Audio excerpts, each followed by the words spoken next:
1999 American President's Life Portrait series, we feature President Calvin Coolidge. This program is about 2.5 hours. Calvin Coolidge became president in 1923. Prohibition was in full swing. Young women were falling in love with screen idol Rudolph Valentino, and Babe Ruth graced the baseball field. By the time his second term had ended in 1929, the radio emitted the sweet sounds of Duke Ellington, and the stock market would crash within months. Vice President Calvin Coolidge ascended to the presidency at 2:47 a.m. on August 3, 1923. Warren G. Harding passed away only a few hours before Coolidge's father, a notary public, administered the oath of office to his son in the sitting room of the family home in Plymouth Notch, Vermont. Afterwards, the 30th President of the United States went back to sleep. John Calvin Coolidge was born on July 4, 1872. The house he grew up in was connected to the general store his father owned and ran. Cal, as he was called, admired his father, who was also a local and state official. He adored his mother and later revealed that life was never the same following her death in 1885. There was a touch of mysticism in her nature, he said, which made her love to gaze at the purple sunsets and watch the evening stars. An average student, he was required to complete extra instruction after high school before Amherst College would accept him. Upon his graduation from Amherst in 1895, Coolidge studied law in Massachusetts. He later rose from positions in local and state government to governor of Massachusetts in 1918. Coolidge had few friends throughout his life. As an adult, he once admitted, "When I was a little fellow, as long as I can remember, I would go into a panic if I heard strange voices in the kitchen. I felt I just couldn't meet the people and shake hands with them. The hardest thing in the world was to have to go through the kitchen door and give them a greeting. I'm all right with old friends, but every time I meet a stranger, I've got to go through the old kitchen door back home, and it's not easy." He preferred solitary activities like horseback riding and fishing to group sports. Coolidge's taciturn nature prompted the press to nickname him Silent Cal. Once, at a dinner party, a woman reportedly told Coolidge, "I made a bet today that I could get more than 2 words out of you." "You lose," he replied. Coolidge met his wife in 1903 when she spied him one afternoon through his window. Grace Goodhue was watering flowers outside of the school where she taught when she looked up and saw Coolidge in his house shaving while dressed in his long underwear and a hat. She laughed so loud that she caught his attention.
The campaign of 1924 had been taxing for Coolidge after his son, Calvin Coolidge Jr., died, and he turned down an opportunity to run again in 1928.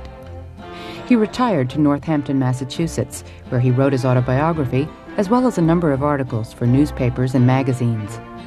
He died on January 5, 1933, at age 60.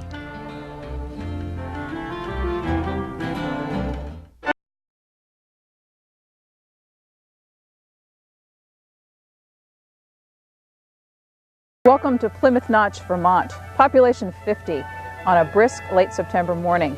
Here, Calvin Coolidge was born and raised and was sworn in as our 30th president. Today, this hamlet is a historic site preserved by the state of Vermont. Sheldon Stern, presidential historian, talk about life in this small village for Calvin Coolidge and how it shaped him.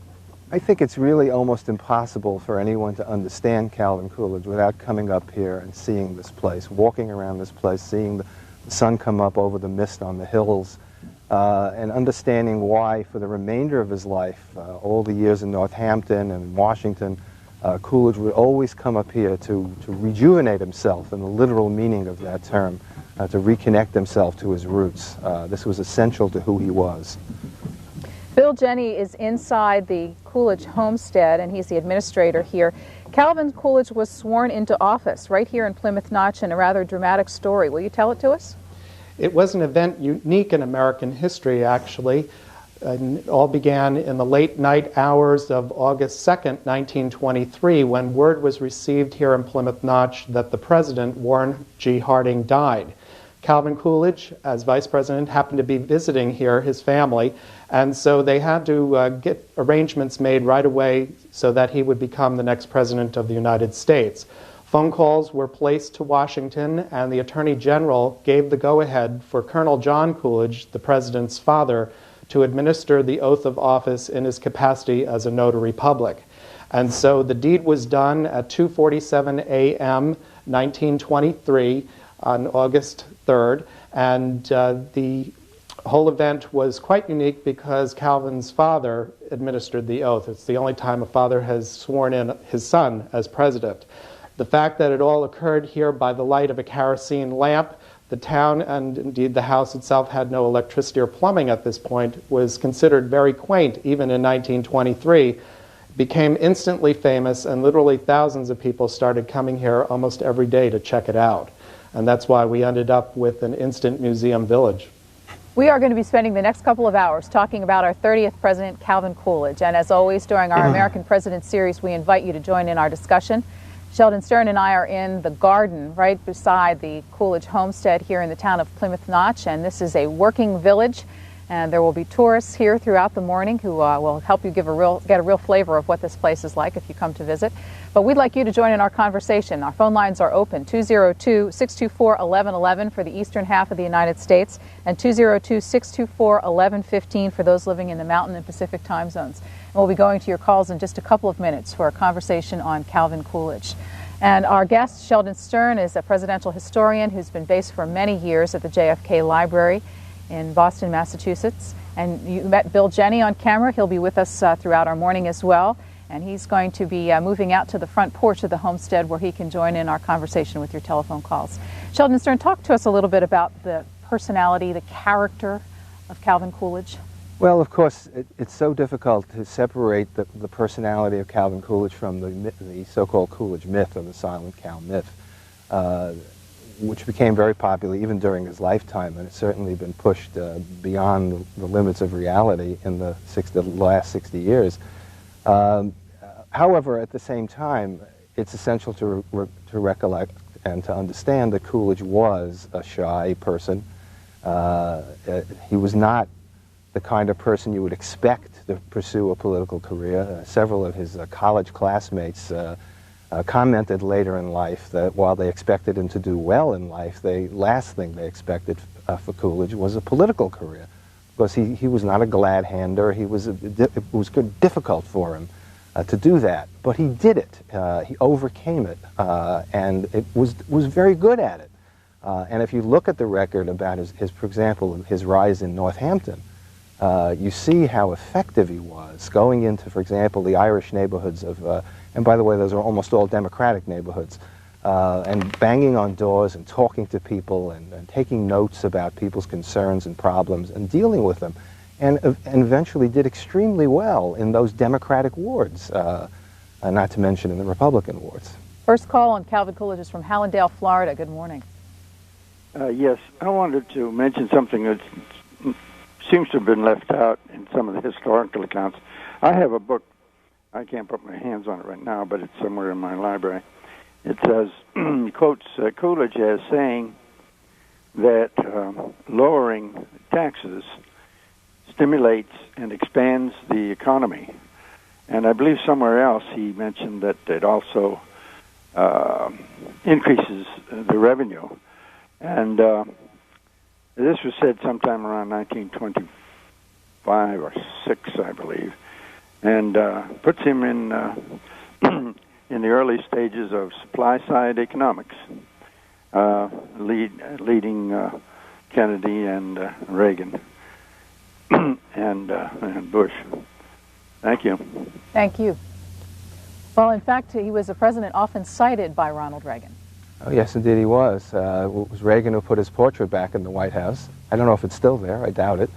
But the interesting thing about his tax policies, and I'm sure we'll get questions about that as the morning proceeds, is that there is essentially a myth that Coolidge cut taxes only for the wealthy. The fact is that through increases in the personal exemption, by the time Coolidge left office, 98% of the American people paid no income tax at all, and 93% of the taxes were paid only by the wealthiest Americans. So that's some sense of why the American people liked him so much. He didn't cut taxes only for the wealthy. The central question, it seems, about Coolidge's presidency is whether or not his economic policies contributed to the Great Depression. Well, that's obviously a very difficult question, and I'm not an economic historian, but I would urge people, for example, to look at John Kenneth Galbraith's The Great Crash, especially the 1988 edition. He says in his opening chapter that it's very misleading and to simply blame Coolidge. He argues that Coolidge was not alone in not seeing that a catastrophe was ahead. Sure, there were times, and there are several recorded, we know for sure, for example, Herbert Hoover, the Secretary of Commerce, warned him about the speculation in the stock market. And Coolidge's response, which was completely accurate, was he said, "I don't have authority over the stock market. It's regulated by the state of New York," which was true. On the other hand, of course, he could, for example, Secretary Mellon, the Secretary of the Treasury, sat ex officio on the Federal Reserve Board, and Coolidge could have tried to exert some influence along those lines, but he chose not to. Timidity, in some ways, was one of Coolidge's weaknesses as a leader. But on the other hand, we have to be very careful about being Monday morning quarterbacks. They didn't know there was going to be a Great Depression. Houston, Texas, then back to Bill Jenney. Houston, go ahead. Texas. How are y'all today? We're fine. Thanks for the call. Questions. First of all, my first question would be: is Coolidge, when he was picked as vice president, was it sort of like a dark horse type situation where the power brokers selected him as a nominee or recommended him to the convention as the Republican vice presidential nominee in 1920? And the other question I have is, was Coolidge, he was entirely the opposite of Warren Harding. Was he exactly frugal as they lead us to believe he was? Really frugal and just totally the opposite of Warren Harding. And then the other thing I want to know is his son passed away while he was in the White House. Yes, and I'd like to know if you could expand on that. Okay, thanks. Wow. Why don't we just, because we have lots of time in the program, we'll take the 1920 and the Warren Harding. We'll come back to his son later on. Well, actually, the way that the caller described it is almost the opposite. The fact is that it was the bosses who got together in the famous hotel room at the Blackstone Hotel and selected Warren Harding as the nominee after the convention was deadlocked. What city was this? This was Chicago, if my memory holds. I think it was Chicago. And then when they tried to dictate the vice presidential nominee, the delegates rebelled and chose Coolidge. It was really quite an extraordinary event, and Coolidge did not anticipate it at all. He actually had been put forward as a favorite son for president, but that had gathered no real support. Bill Jenney, inside the Coolidge homestead, will you talk to us a little bit about what the goal of preserving this village is? What is the legacy of Calvin Coolidge that you attempt to tell here? Well, this has been called one of the best preserved presidential birthplaces in the country. We're very fortunate to have the assemblage of buildings here, and all of the buildings are in their original locations, and many of them indeed have their original contents. This all began with the donation of the Coolidge homestead to the state of Vermont back in 1956 by the Coolidge family. Actually, it was John, the son of the president, and his wife, Florence, who gave the building to the Vermont Historic Sites Commission, which has now become known as the Vermont Division for Historic Preservation. Over the years, Mr. Coolidge, the son of the president, began buying up adjacent properties, and we gradually bought them from him. So now we have virtually an entire museum village here, preserved much as it was 100 years ago. How many acres, how many buildings altogether? We own about 20 buildings and about 560 acres of surrounding field and forest. And what can people, how many of them can people visit? 10 buildings are on the historic tour, and so there is quite a bit to see. We are open essentially late May to mid-October daily during that time period. You're in one of the largest structures, which is the family homestead, which is the home of his father. We're going to ask you, because we have some of the other rooms in there on tape, we're going to ask you if you'd like to make your way outside and get comfortable so you can participate in the phone calls from our viewers. Very good. As you do that, let's listen in to a call from Hartford, Connecticut. Good morning. I was wondering, I understand that Calvin Coolidge attended Amherst College and that he was influenced by a professor there, Charles Edward Garman. And I also understand that he gave a very humorous speech upon graduation, and I was wondering if you'd discuss that a little bit. Thank you for a wonderful, wonderful show. Thanks very much. Sheldon Stern, how common would it have been for a young man from these surroundings to go to college in the first place? It was unusual, and he was the first member of his family to go to college. The caller is quite right. He was very much influenced by Charles Garman, who was a kind of a legendary teacher at the time. Even the great William James from Harvard at the time spoke of Garman as being one of the great teachers of the age. He was also heavily influenced by a man named Anson Morse, who taught history at Amherst. How did he choose Amherst?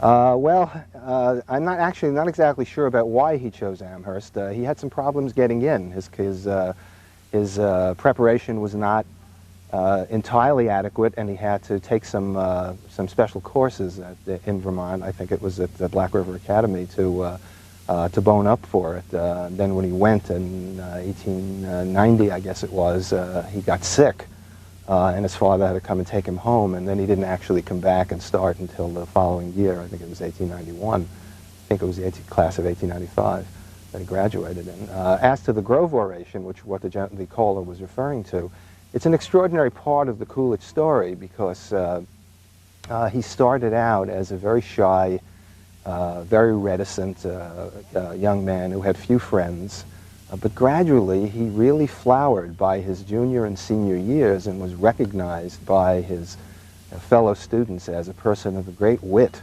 and was asked to do the Grove Oration, which was a tongue-in-cheek speech. It has survived. A lot of the humor is hard for us to understand. It is 100 years ago, and tastes, sensibilities about these things do change. There are a lot of classical references, things of that sort, which aren't terribly popular today, but people thought it was extremely funny, and he was just terribly satisfied by the reaction. Bill, Jenny, what was life like for Calvin Coolidge here in this town in the years leading up to going away to college? Well, it was a very simple boyhood, and he writes at great length about it in his autobiography, and how simple and clean a setting it was. It had a great influence on the shaping of the man later on. He mentions in his autobiography again that the folks around here really didn't approve of anyone who put on airs. And so they were modest folks. They were not well-to-do by any means, but after all, Colonel John, the president's father, could afford to send Calvin to college, so they regarded education of major importance. One of the president's two sons, John Coolidge, is still alive. He's in his 90s, lives in these parts some part of the year, and we'll introduce him to you on videotape as our program progresses. Later on in the program, you also meet one of the president's granddaughters. Next telephone call on Calvin Coolidge is from Salt Lake City. Yes, good morning. My question is for Mr. Stern. I've always felt that presidents who have served during periods that did not involve war or other tremendous adversity never really got their due. How, as a historian, do you end up measuring someone like Calvin Coolidge versus a Franklin Delano Roosevelt or other people who have served during times of stress? And thanks very much for the answer. Well, that's a terrific question. I probably need about an hour to answer it. But seriously, you're absolutely right. Coolidge lived in a period, was president in a period between the great crisis of World War I and the great crises of the Great Depression and, of course, World War II.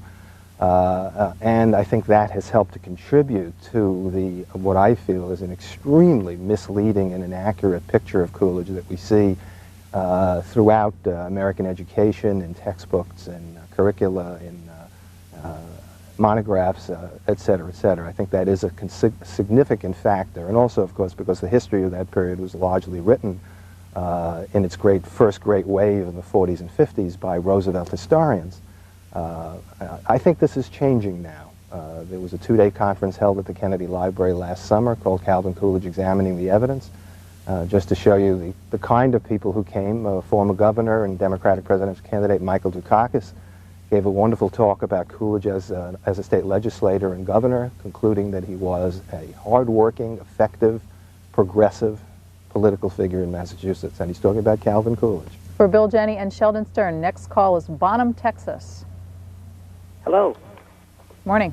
I was wondering, last year I was in Plymouth Notch, and it's a very pretty town, and I forgot to ask, is John Coolidge still the president of the Plymouth Cheese Company there? Bill Jenney? Well, actually, we just purchased the cheese factory from Mr. Coolidge last summer. And so we have made arrangements for a private operation to actually run the business for us, and they are doing a marvelous job in rehabbing the building and bringing it up to year 2000 code and so forth. It is a nice addition to the site, and they are planning to really expand production of the traditional granular curd cheese. So the actual cheese will stay the same, and I think you'll be seeing more of it around the country. Yes, one of the places you can visit in this small town, is the cheese factory. It's just a little bit up the road from where Bill Jenney is sitting right now, and they make all kinds of Vermont cheeses and make them available to you for sale. One of the experiences you have when you visit this little town. Newport, Rhode Island, next. Hello? Good morning. Hi, I love this presidential series that you got going. Thank you. And I'd like to ask two questions. Generally, I'm a little nervous. Let me talk quick. In the 20s, it was one of the most conservative Congresses, and they call it the Roaring 20s. And with Prohibition, I think that how did it lead to the Great Depression? Pro-business, anti-working people. I just see that when you consider the in history, wasn't there one of the most conservative Congresses? Which I'm no liberal by any stretch of the imagination, but you need a balance. And I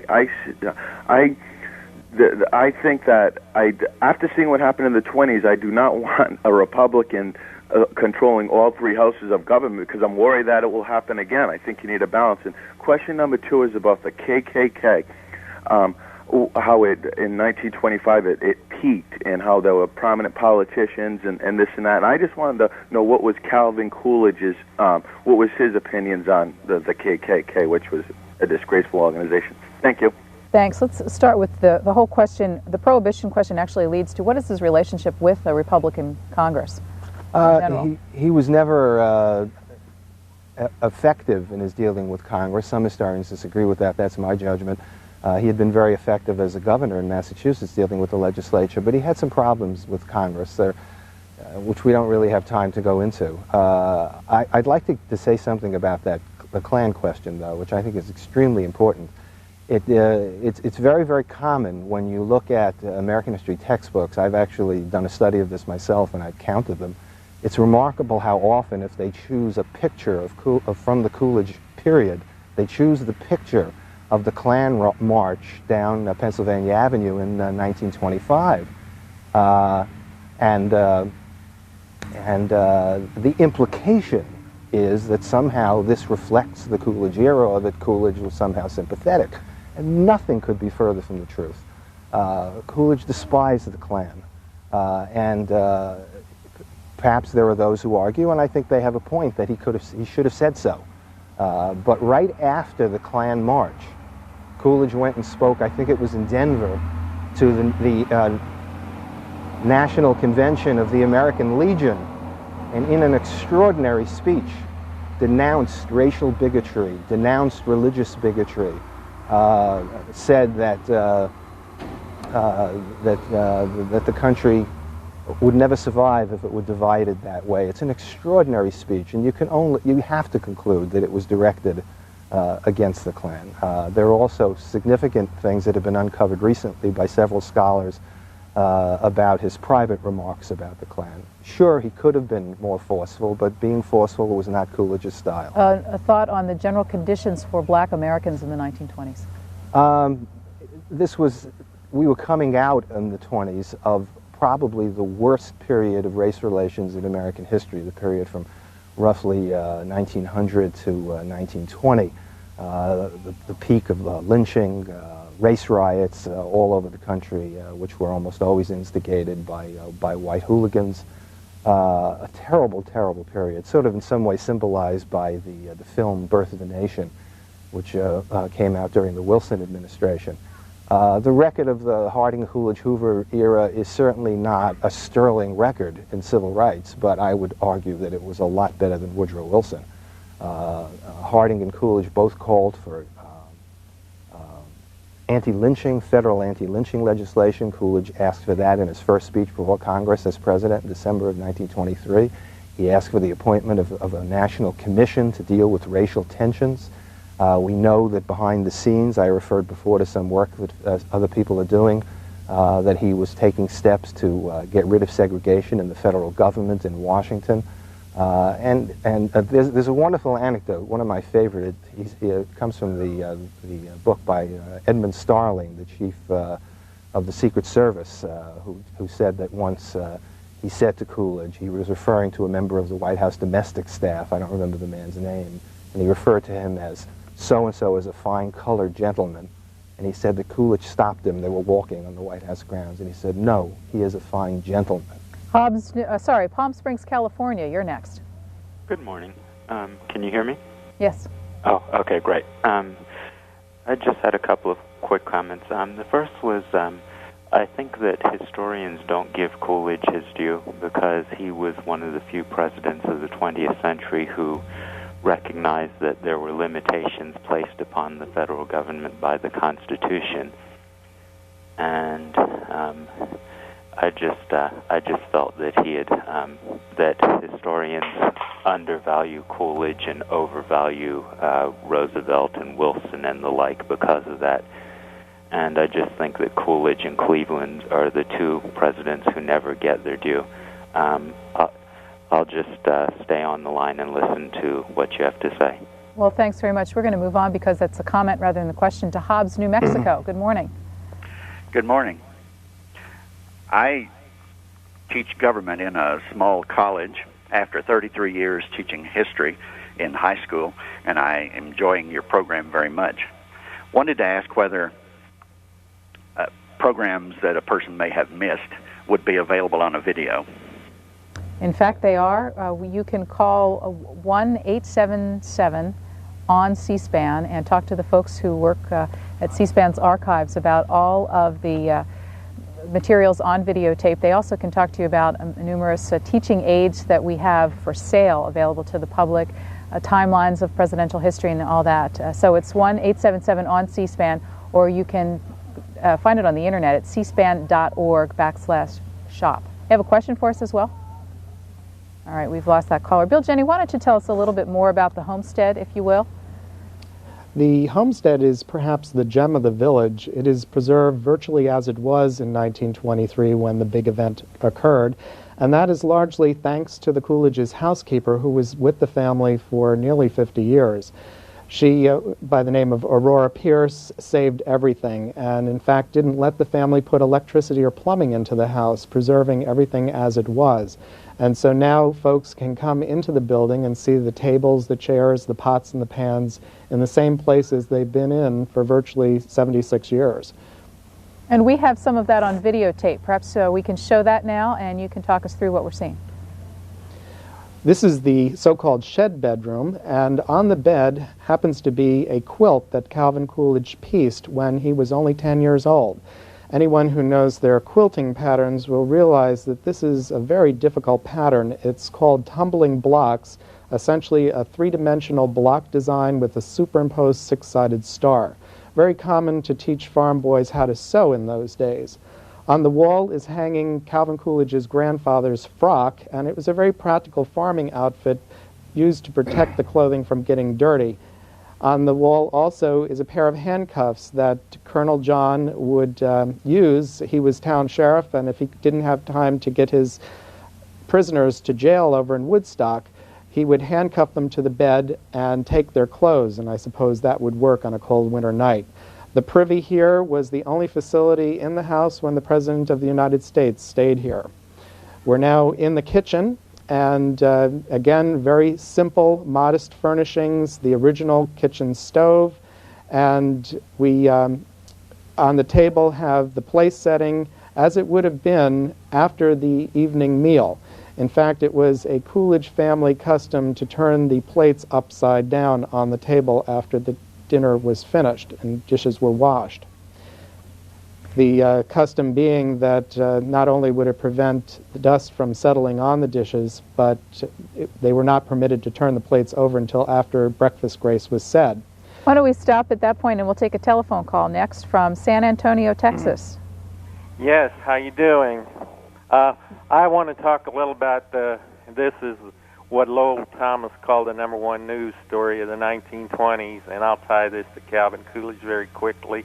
Charles Lindbergh's flight to St. Louis. Now, you hear sound on film in 1927 of the plane at Roosevelt Field, the Spirit of St. Louis. Then when he returns to Washington, D.C., you hear him, and I don't know if C-SPAN has Calvin Coolidge's voice on film there because he made that statement introducing Lindbergh. I think he gave him a medal, and you see all the doves release, the birds, and you hear Calvin Coolidge's voice and Charles Lindbergh's voice. I wonder why Charles Lindbergh always had a faraway look. But Charles Lindbergh, that was just a great story of the 1920s, according to Lowell Thomas, who was alive and should know.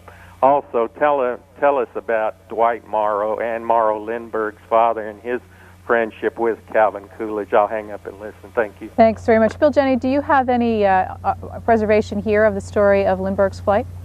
Well, that is indeed a very big part of the events during the Coolidge administration, and we, in fact, have a number of artifacts in the collection pertinent to Charles Lindbergh's flight. We have a letter that was dropped over the town when Lindbergh flew here after his great flight across the Atlantic, going from city to city across the country, giving his greetings. And of course, there wasn't room for the plane to land, so he dropped a letter and it fell down in front of the general store here, and that has been preserved at the site. There are a number of official presentations that were made to the president on the occasion of the famous flight as well. Sheldon probably can fill you in a little bit more about the connection of the Morrows to the Lindberghs, but it indeed was a close one. Can you talk a little bit about what it was like? We take flying for granted now. What was it like during the administration with this first flight by Lindbergh? Well, of course, it was a sensation. If you've ever seen the film of the mob at the, well, not a mob, but the crowd that mobbed Lindbergh when he landed at Le Bourget, was absolutely incredible, and it was a sensation. I remember my mother telling me about how she watched the parade in New York, the ticket tape parade. But I'd like to say something. I think the caller asked about about Morrow and Coolidge. There, of course, is a connection to Lindbergh because Lindbergh married Morrow's daughter, Anne Morrow Lindbergh.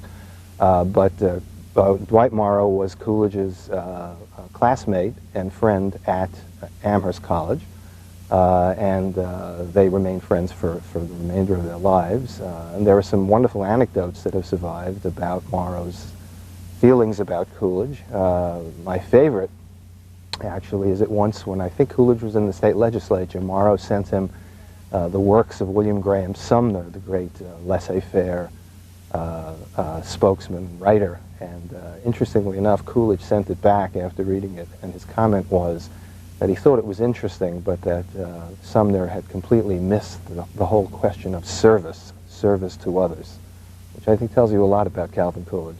Bill Jenny on the porch at the Coolidge homestead. We're going to say goodbye to you for now. Before we let you go, tell us a little bit about where we are and how people visit this site. If you're flying into Boston, for example, how long does it take to get here? Plymouth Notch is, I would say approximately a 3-hour drive from Boston. We are roughly in between Killington, Woodstock, and Ludlow, Vermont, if you're looking at a map. This is Plymouth Notch, which was pretty much the historic center of the township of Plymouth. And this is now a state-owned historic site, actually the largest one within the Vermont state-owned historic site system. We now own about 20 buildings here and about 560 acres. The original collections of the buildings, along with many of the presidential gifts of state. So folks can come here to experience things about Calvin Coolidge, of course, and also to see what early Vermont used to look like. And if you're coming to visit, you have to hurry, isn't that right?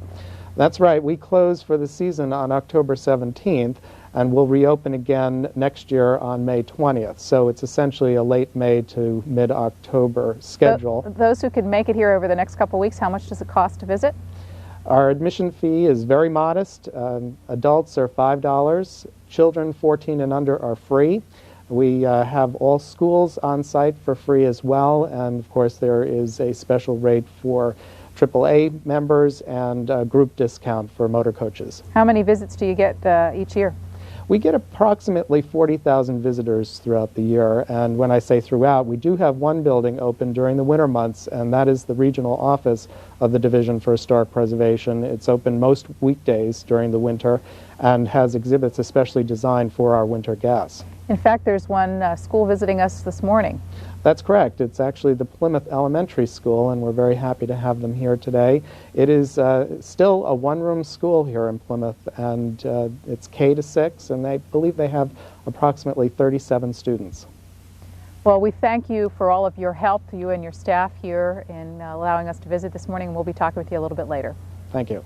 Rutherfordton, North Carolina, next. Good morning, Susan. I was wondering if either of the gentlemen are aware of an estate that Calvin Coolidge built on a mountain called White Oak Mountain in Columbus, North Carolina. It was called Rexhaven. Are any of your historians aware of that? No, I should ask Jim Cook. We have someone coming up a little later that might be able to answer that question. We'll write it down. Thanks. What are your general thoughts about Calvin Coolidge, caller? Not there. Let's move on then. Wells, Vermont. Good morning. Wells, Vermont, are you there? Yes, I am. Go ahead, sir. I wonder, one of the most beautiful tributes that Calvin Coolidge ever wrote was the tribute to Vermont. And that one's well known, and it's sold on postal card form in the in the old store there in Plymouth. But I think the most beautiful thing he ever wrote was a tribute to his mother. And I wonder if someone, when they're down there in the museum, which you'll probably show before the program is over, would be willing to read that over the air. Thank you. Thank you for the call. Let's move on. Asheville, North Carolina. Good morning. Yes. I was wondering if Calvin Coolidge, what his position was on the state militias that were organized, that have become radical now, and it seems like that there's going to be a major outbreak at some point. They seem to be worse than the KKK. State militias. I'm really not aware of Coolidge ever saying anything about state militias. We already covered his position on the Klan. So you've not read, or No, you do? I'm not aware of it. That doesn't mean that there aren't other people who are. Some other famous names from the period: Will Rogers. Well, of course, Will Rogers was the great comedian of the period, really a political, kind of the, I can't think of his name at the moment, Mark Russell of the period, except I think he was a lot, very different style. But Rogers liked Coolidge immensely, and sometimes made fun of him, but I think not in a really derogatory way. And Coolidge had a tremendous capacity to take that kind of thing. And one of the things that I most like about that relationship is that Rogers later wrote that he thought Coolidge was the funniest public man he ever knew. And there are so many people who say he had no sense of, Coolidge had no sense of humor. And Will Rogers said he wished he could be hiding under Coolidge's desk and hear all the sly, funny things he would say to people, and which many of them would never understand. He had a great regard for Coolidge's humor, and they clearly liked each other. Although born in Vermont, Calvin Coolidge spent his entire political career in the state of Massachusetts, rising from local government all the way through to the governor of the state, which is where he caught the National Party's attention and moved on to vice president and then president. Our next call is from Massachusetts, the town of Southbridge. Hello. Morning. Morning. Good morning. I was calling to inquire about when Cal Coolidge was governor of Massachusetts. What were the circumstances when he fired the entire police department? Was it a labor dispute or what? Or am I incorrect? Thank you. I'll hang up and listen. The Boston police strike was an important time in Calvin Coolidge's career. Well, let's correct the statement that Calvin Coolidge fired the entire police department. He did no such thing. I think it's very, very important in looking at the Boston police strike to understand that it was first of all, Coolidge did not have authority over the police as governor. He had to deal with the competing problems of the union. There were police who were against the union, so the police department was divided. There was Mayor Peters, Police Commissioner Curtis, and of course Governor Coolidge. It was a very complicated situation. Nobody really expected that the police would go out in large numbers. But the fact is that Coolidge was extremely sympathetic to the police, and he is quoted several times during the escalating crisis by journalists who talked to him at the time, saying that he understood their position, he sympathized with their position, he realized that they were being underpaid. For example, he said they make less than streetcar conductors, they have every right to be discontented. The station houses are in very poor condition, but he felt that as public safety employees, they did not have the right to leave the public vulnerable to attack. However, he did not fire them. And as a matter of fact, after the strike, Coolidge made a real effort behind the scenes to get jobs for a lot of the fired policemen, and that is a fact that was first mentioned by William Allen White in his 1925 biography of Coolidge. He calls Coolidge a soft heart. He tried to get jobs for them. We have some special thanks for all of the archival material that you're seeing during this program. The Forbes Library in Northampton, Massachusetts, as well as the Coolidge Foundation here in Plymouth, and the Vermont Historical Society, all contributing to the photographs and other artifacts that you see during this program. One of those is an audio clip of Calvin Coolidge. Let's listen in to hear what our 30th president sounded like.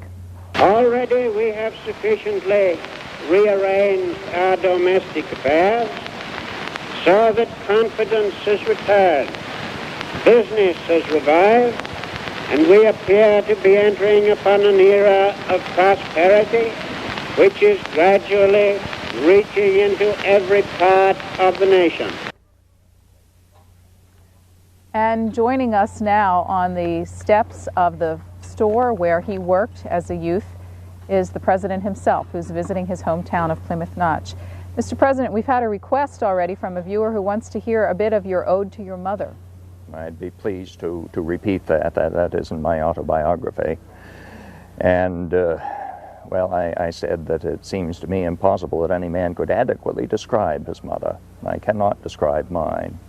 She bore the name of two empresses, Victoria Josephine. She was of light and fair complexion with a rich growth of brown hair that had a touch of gold in it. Her hands and features were regular and finely modeled. The older people always told me how beautiful she was in her youth, but she was practically an invalid ever after I could remember her, but used all the strength that she had in care upon me and my sister Abby. She had a touch of mysticism which made her love to gaze at the purple sunsets and watch the evening stars. Whatever was grand and beautiful in form and color attracted her. It seemed to me as though the rich foliage and the greenness of the flowers in the spring came for her benefit, and it was for her that the hillsides were struck with crimson and with gold. When she knew that her time was near, she called us children to her bedside, and we knelt down to receive her final parting blessing. In an hour, she was gone. It was her 39th birthday. I was 12 years old. The greatest grief that can come to a boy came to me. We laid her away in the blustering snows of March. 5 years later, and almost 41 years later, almost to the day, my sister Abby and my father followed her. It always seemed to me that the son I lost was her image. They all lie together on the sheltered hillside among 5 generations of the Coolidge family. That's what I wrote in my autobiography. What's it like to be back in your hometown this morning? Well, it's always delightful to be up here, you know. I think you can notice that we have quite an elevation here in Washington. The atmosphere is quite low, and it's always very, very refreshing for me to come back to Vermont. I hear you're a redhead. Yes, indeed. My sister Abby was, too. And what side of the family does that come from?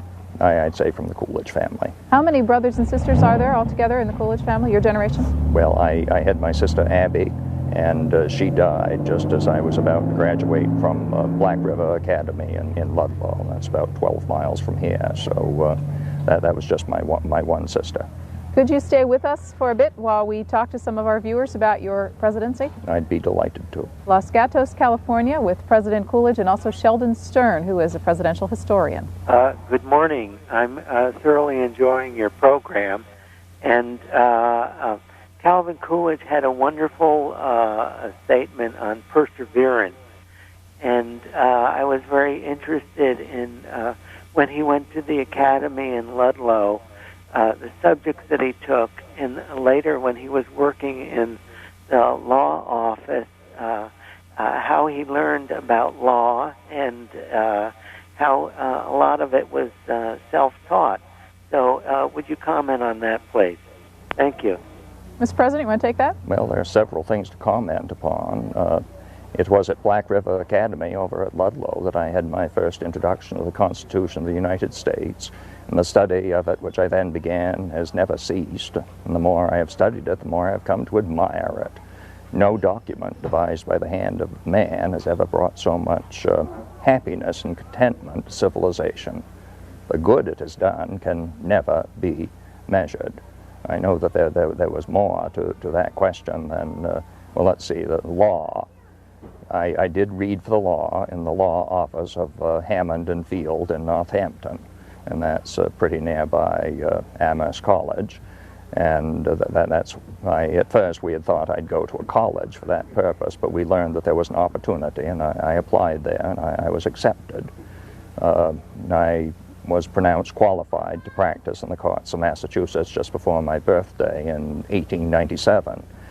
You know, it was only after I was in possession of my certificate that I got around to notify my father, because he had thought that my studies were going to go on for another year, and I wanted to surprise him if I succeeded and not to disappoint him if I failed. Well, I did not fail. I was just 25 years old, and I was very happy. What was your first political office? Well, let's see. First, you know, the only election I ever lost was right after I got married, and I ran for school committeeman in Northampton. And I was defeated. As I say, I'd just been married, and my Republican neighbor voted for my Democratic opponent because he said that school committeemen should have children in the public schools.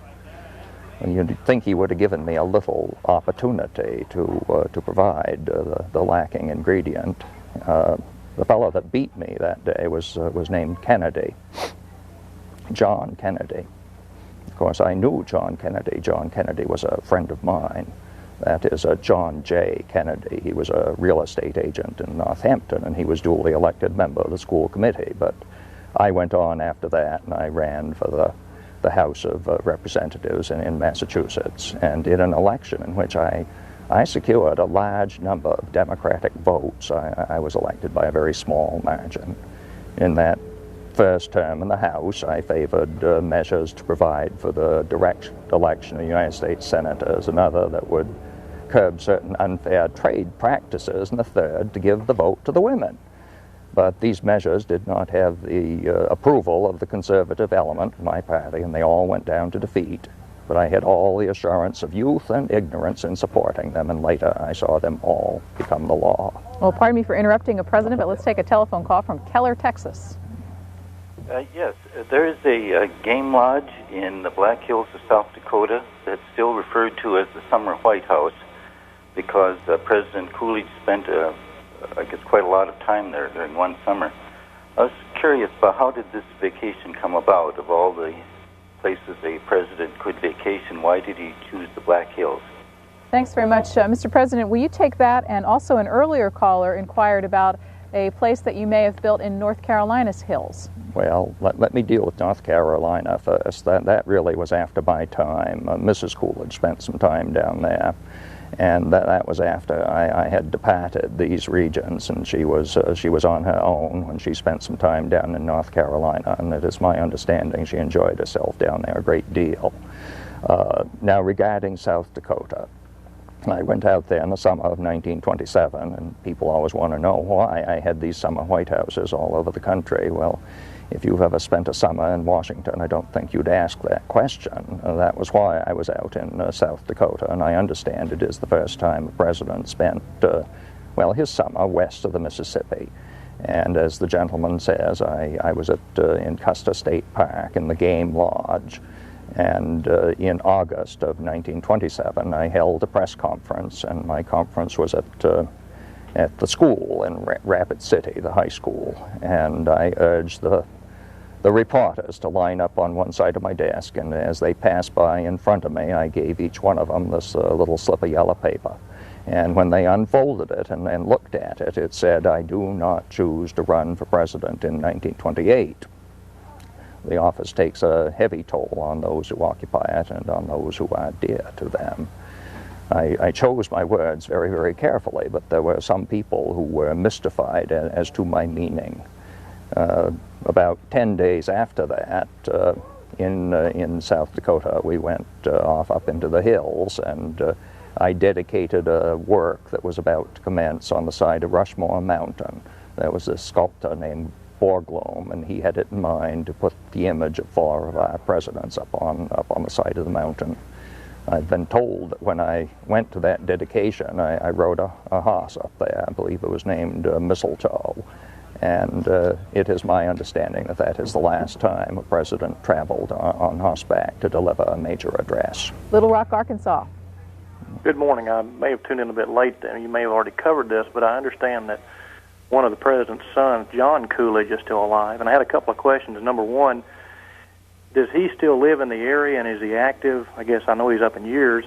And did he possibly follow in the political footsteps of his father? And then secondly, I guess he would be the oldest son of a president. And after Mr. Coolidge, who would be the next oldest son of a former president that's out there? Thank you. Mr. President, can you talk about your sons? You know, when I used to meet with the members of the press, I required them to write down the question for me. Well, that's my job. I'll take care of it. Well, the thing that I just wanted to point out, in my day, I mean, you ended up with a question where you had one answer to it, and now I find the kinds of questions that are answered, I mean, you almost need a chart to get all the responses in.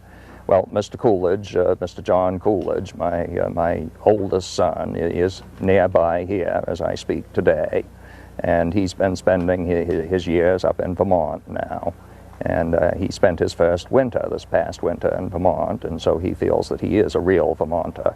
As perhaps you know, he was born in Northampton, and he made his life and his career in Connecticut. And we do have a history of people from Connecticut coming up here to Vermont. That's where Ethan Allen came from. And John Coolidge, never pursued a political career.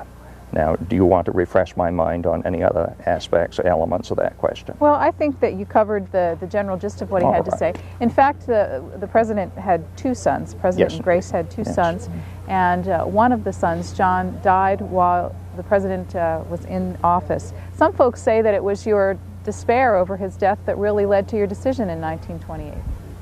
Well, I really had had enough of it, but certainly the loss of Calvin Jr. was a devastating blow, and it was very, very clear to me that I didn't want any further political career.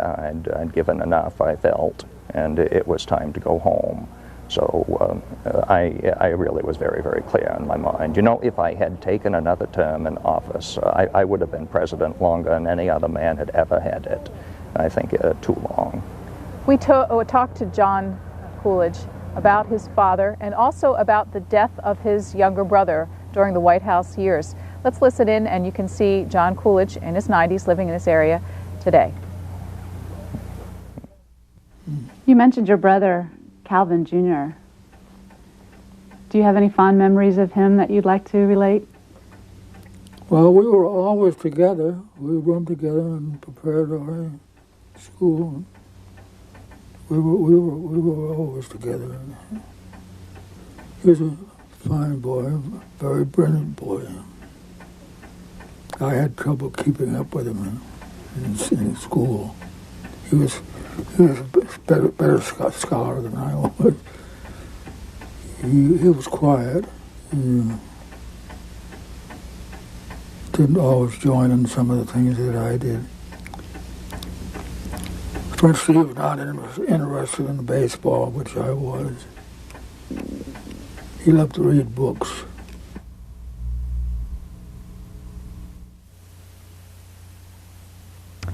Mr. President, how did your son die in the White House?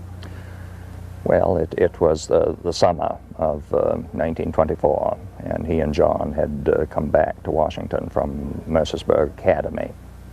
And they were playing tennis on the tennis court on the south grounds of the White House, and he developed a blister on his toe. And it was ignored for a period of time, and then infection got into his blood. And he was taken to Walter Reed Hospital. You know, the day I was named president, he was working in a tobacco field, and one of the fellows working with him said, if my father was president, I would not be working in a tobacco field. Well, Calvin replied, if your father were my father, you would. But when he went, the glory and the power of the presidency went with him. I do not know why such a price was exacted for occupying the White House. Sheldon Stern, we don't often lose children of presidents during their administrations. Can you talk a little bit about the reaction of the country? Well, of course, it was actually quite common in the 19th century. If you look at the lists of, although how many died in the White House, I can't say for sure. Certainly Willie Lincoln died in the White House in 1862, and it devastated President and Mrs. Lincoln. Some say that Mrs. Lincoln never recovered from it, that is mentally. But in the 20th century, I believe Calvin Jr. is the only president to die. Of course, he died at Walter Reed, but while his father was in the White House. It was a national event, without any question. In my own work, I looked at newspapers from all over the country and found every major city, all the newspapers had black-bordered headlines, Calvin Coolidge Jr. dies, etc., etc. The country was in mourning for the president's son. As a matter of fact, the Democratic National Convention was in progress in New York when the chairman, Senator Walsh, announced the death of Calvin Jr. and the convention adjourned out of respect to the president's family. So this was hardly a secret, and the country and letters of condolence poured into the White House. And yet, interestingly enough, it was forgotten by historians until very, very recently, when a historian, actually a political scientist named Robert Gilbert at the Northeastern University in Boston, began to research the impact of the death of Calvin Jr. on his father, and has come up with a very interesting thesis, a controversial thesis, but one which certainly has to be taken very seriously, arguing that the death of Calvin Jr. Devastated his father and essentially led to a depression that was so serious that it really hampered him for the rest of his life. There are people who disagree with that, but it's a very powerful thesis, and Professor Gilbert is now doing further work in the papers of Dr. Joel Boone, the White House physician, and intends to publish further on it. So the mere fact that it was ignored for so long is a very interesting fact, because nobody ignores the death of Willie Lincoln, for example. Here is John Coolidge once again on his father during that time period. I'm sure he could have been elected to another term. Everybody agrees that he could have been. He was. And it was a good thing he decided not to run. Of course, he'd been terribly hurt by my brother's passing, and I guess he just. And there was a time along there after my brother went that my mother hadn't been in too good health, and so I guess he felt he didn't want to spend another 4 years in Washington. And the good thing he didn't. He wouldn't have quite finished it, because he would have died shortly before the end of it. So there wasn't any need for him to continue on. And as I say, he knew he had a good cabinet, and there were plenty of good Republicans around to take over. Mr. Hoover, for one, of course. So, all in all, I guess he figured he'd like to get back to New England and take it easy. Spend the summer here.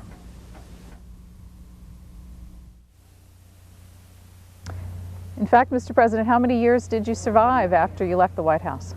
Well, that's always a difficult question to respond to, but the last I remember was January of 1933, and the great engineer in the White House that had followed me had not been reelected. And the nephew of Teddy Roosevelt was about to take office.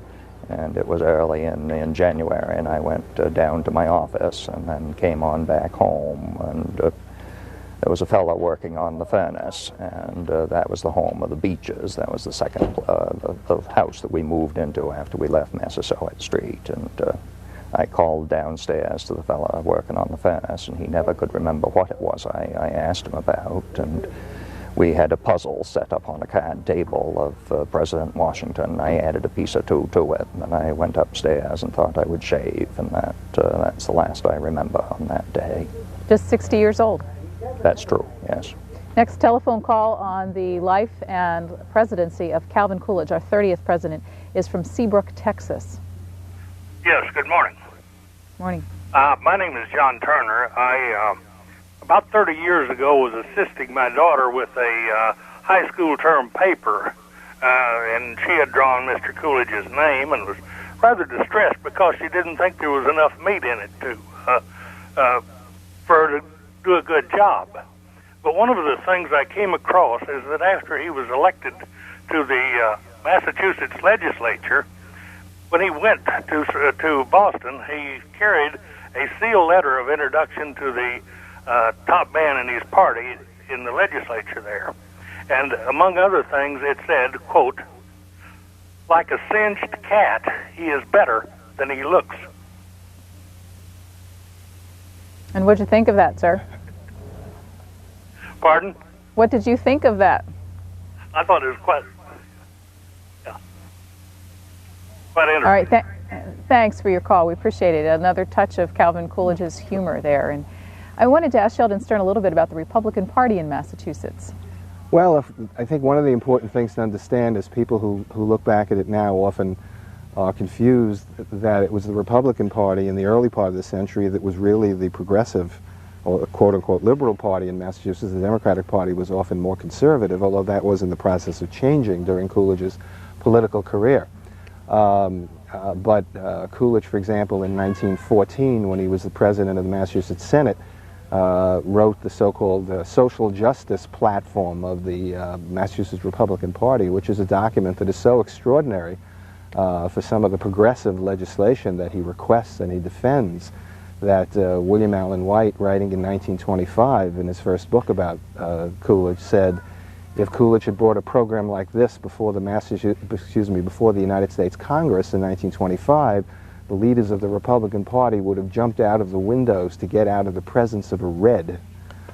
So the Republican Party was not the captive at all of Republicans, conservative Republicans, in that period. Although it was obviously a very divided party, there was a lot of hostility between Coolidge and Senator Lodge, the senior Republican, who died, I think, in 1924.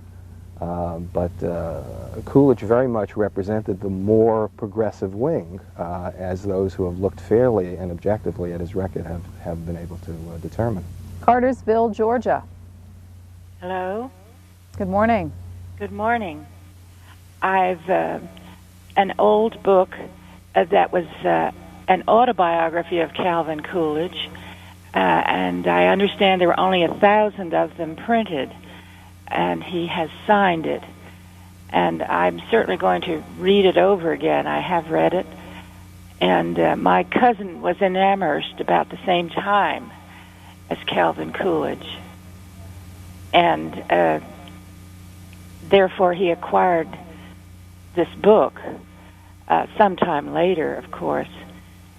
And I just wondered if this book has many readers and if there are copies of it there.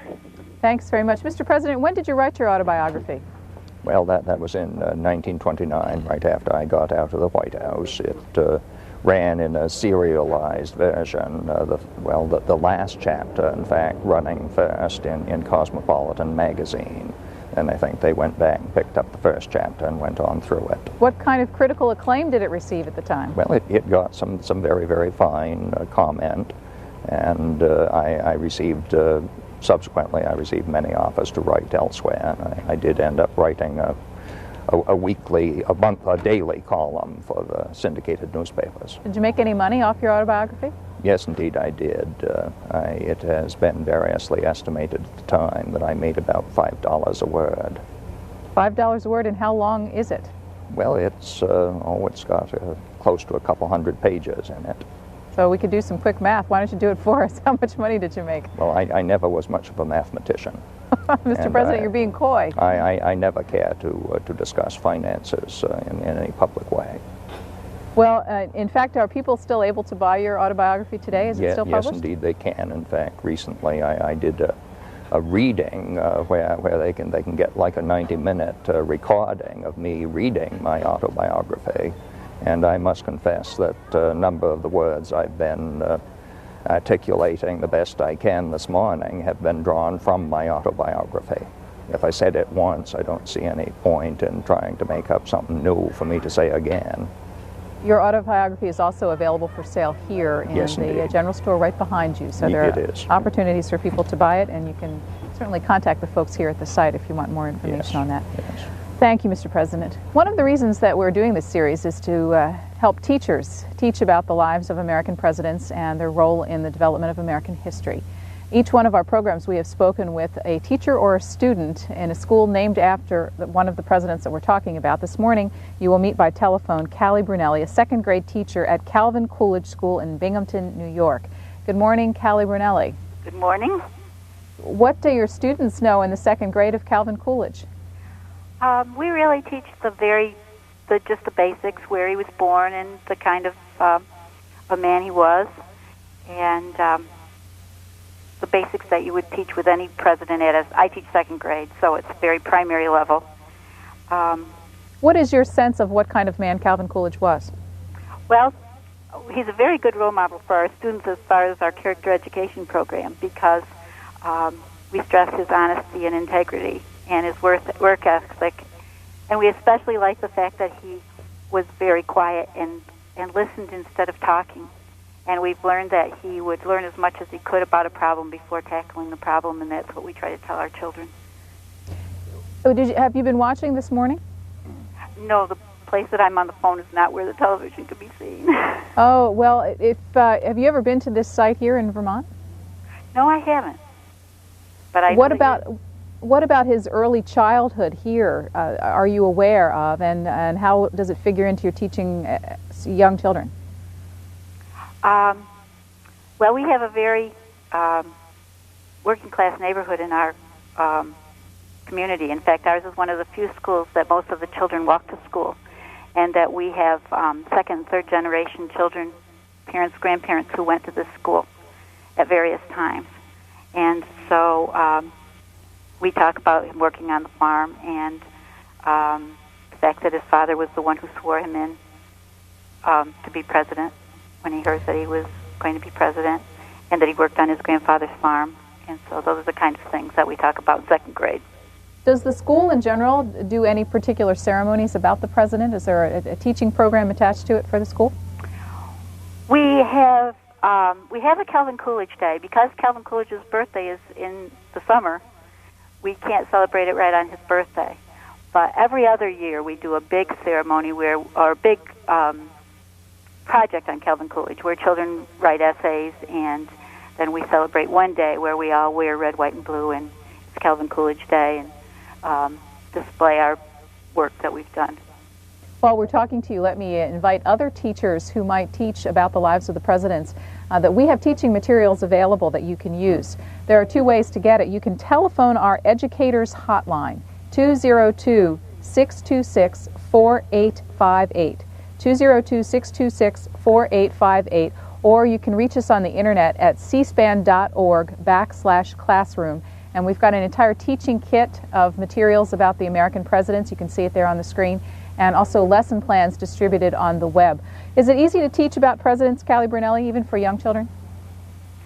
It is, because they like to have role models, and of course we teach the most famous, of course, Washington and Lincoln, and the ones whose birthdays are during the school year, I think usually get more emphasis than the ones whose birthdays come during the summer. But you know, the president himself is here with us this morning, as is a historian who has studied him a great deal. You have a question for either of them? We were wondering what Calvin Coolidge considered his most important contribution while he was president. Well, thank you. Let's ask the president that question, and then we'll hear a historian's perspective. Mr. President, what's your most important contribution? Well, I'd say minding my own business. And that's that. Well, that's what I said on one occasion, and I see no reason to alter it. I think it's important. The teacher did speak in terms of my model as one who listens and keeps quiet, which I think has been something exaggerated. But on the wall at Massasoit Street in Northampton at our home, we had a little embroidered memorial on the wall, and that lady's students might enjoy this. It was a depiction of an owl, and the little verse went, "A wise old owl sat on an oak. The more he saw, the less he spoke. The less he spoke, the more he heard. Why can't we be like that bird?" And Sheldon Stern, Calvin Coolidge's greatest contribution. Well, of course, the question was what he thought was his greatest contribution, and I would suspect, but I can't document this, that he was very pleased at being able to lower taxes. That was something that meant a great deal to him, and as I said earlier, 98% of the American people paid no income taxes when he left office. People earning under $5,000 had been paying 15% of the tax burden when Wilson left office, and by the time Coolidge left office, that had dropped to 0.04% of the tax burden. I think he cared a great deal about that. Callie Brunelli, thank you so much for talking to us this morning from Calvin Coolidge School in New York. We appreciate you as an example to other teachers on how they can teach with American presidents. Thank you. Thank you. Let's take one more telephone call before our break. It's from Tucson. Yes, good morning. Good morning. Hello? Go ahead, sir. On? We can hear you. Am I on? Yes. Oh, good. Good morning. My name is Dennis Murphy, and thank you again, C-SPAN. Your programs keep getting better and better and better. President Coolidge, it's a pleasure, honor to speak to you. I just love your outlook on life as you express sometimes. The Singed Cat was great.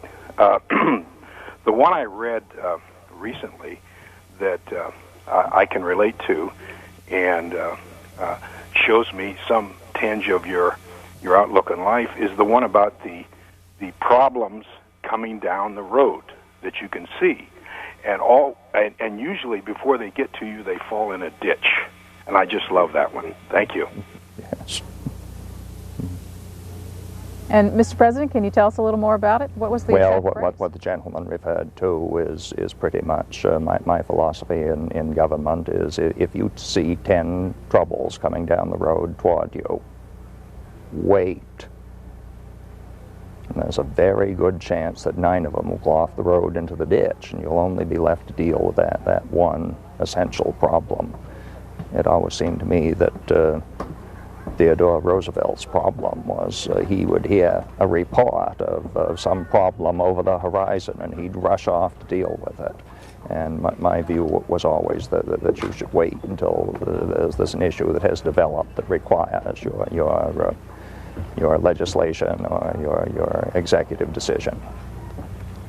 Well, thank you, Mr. President. You'll be back after our break with someone you know well by the name of Jim Cook, as will Sheldon Stern. I look forward to meeting him. Bill Jenny, who is the site manager here at Plymouth Notch, Vermont, Calvin Coolidge's boyhood home, and others who are helping us understand the life and legacy of Calvin Coolidge. We're going to take a short break. Before we do, I want to show you what Calvin Coolidge looks like through the eyes of Chaz Fagan. Mr. Fagan is the artist whom we commissioned to draw, or rather to paint, the portraits of all 41 of the presidents featured in our American President series.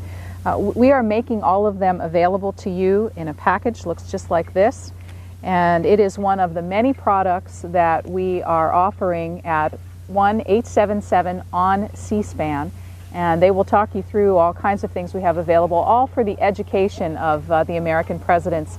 Timelines, these portraits, presidential fact cards. We're doing a book about touring the presidential grave sites, and we hope that will interest you in getting out and learning more about American history. So that's 1-877 on C-SPAN, and talk to the folks there about what we have available. This particular package is about $30 for the 41 portraits, and also educational materials inside, but they've got other things and all sorts of price ranges if you would like to introduce your family to more about presidential history. 1-877 on C-SPAN.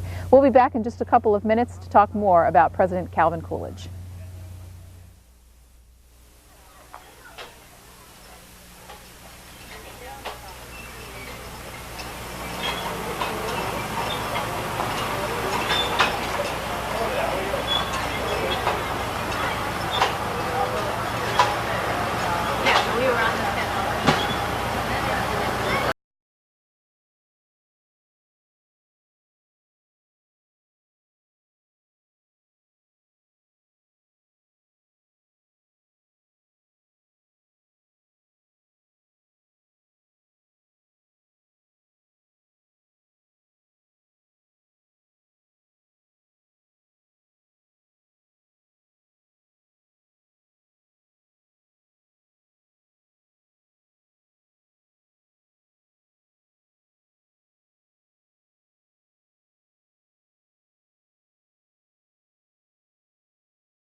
You're looking at scenes of Plymouth Notch, Vermont, population 50, as you were listening to Oscar Brand on the campaign song Keep Cool with Coolidge. This morning is devoted to the life and times of our 30th president, Calvin Coolidge, who was born in this little hamlet about 3 hours from Boston now by automobile, much longer in those days.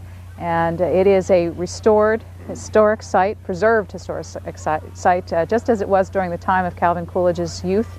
A number of buildings are open on tour for you if you come here to visit. Costs $5, and it's just open till the middle of October. It's seasonal here. And as you can see, the Vermont leaves are beginning to change all around us on a lovely morning here in central Vermont. Our guest, Sheldon Stern, has been with us throughout our program, and various other people joining us as we discuss Calvin Coolidge. Sheldon Stern is based at the JFK Library in Massachusetts. Appropriate in that Calvin Coolidge was a longtime Massachusetts politician. He spent most of his political career serving in various offices. In fact, he sort of methodically worked his way up the political ladder. Yes, he did, although often those who like to ridicule Coolidge make it sound as if he sat around waiting for fate to strike. That's not at all the case. He was a very methodical and careful and shrewd and effective politician. An excellent example came when he was going to observe the usual two-term tradition in the state Senate, but the Senate president decided to run for lieutenant governor. Then he changed his mind and decided that he would stay on for Senate president, but he was against women's suffrage, and the suffragettes took him on in his district. His name was Levi Greenwood. Coolidge was a strong supporter of women's suffrage. Levi Greenwood got knocked off in the election. Coolidge was returned for another term, immediately got on the train, went to Boston, and within a matter of days had lined up a substantial majority to get himself named as the Senate president. And by the way, that included 10 Democrats. He had a lot of bipartisan support and was very highly regarded. In Washington, Coolidge had a Republican Congress, both the House and the Senate. We're going to open up our phone lines for your questions about his administration and his legacy. 202-624-1111 if you live in the eastern half of the United States, and 202-624-1115 for those of you in the Mountain and Pacific time zones. And we are going to take a telephone call right away. Derry, New Hampshire. I want to say hello to the President. President's not with us right this moment, but he'll be back. Well, this is his cousin Newt, and we all heard him on the radio up here. Well, goodbye. Thank you for that call.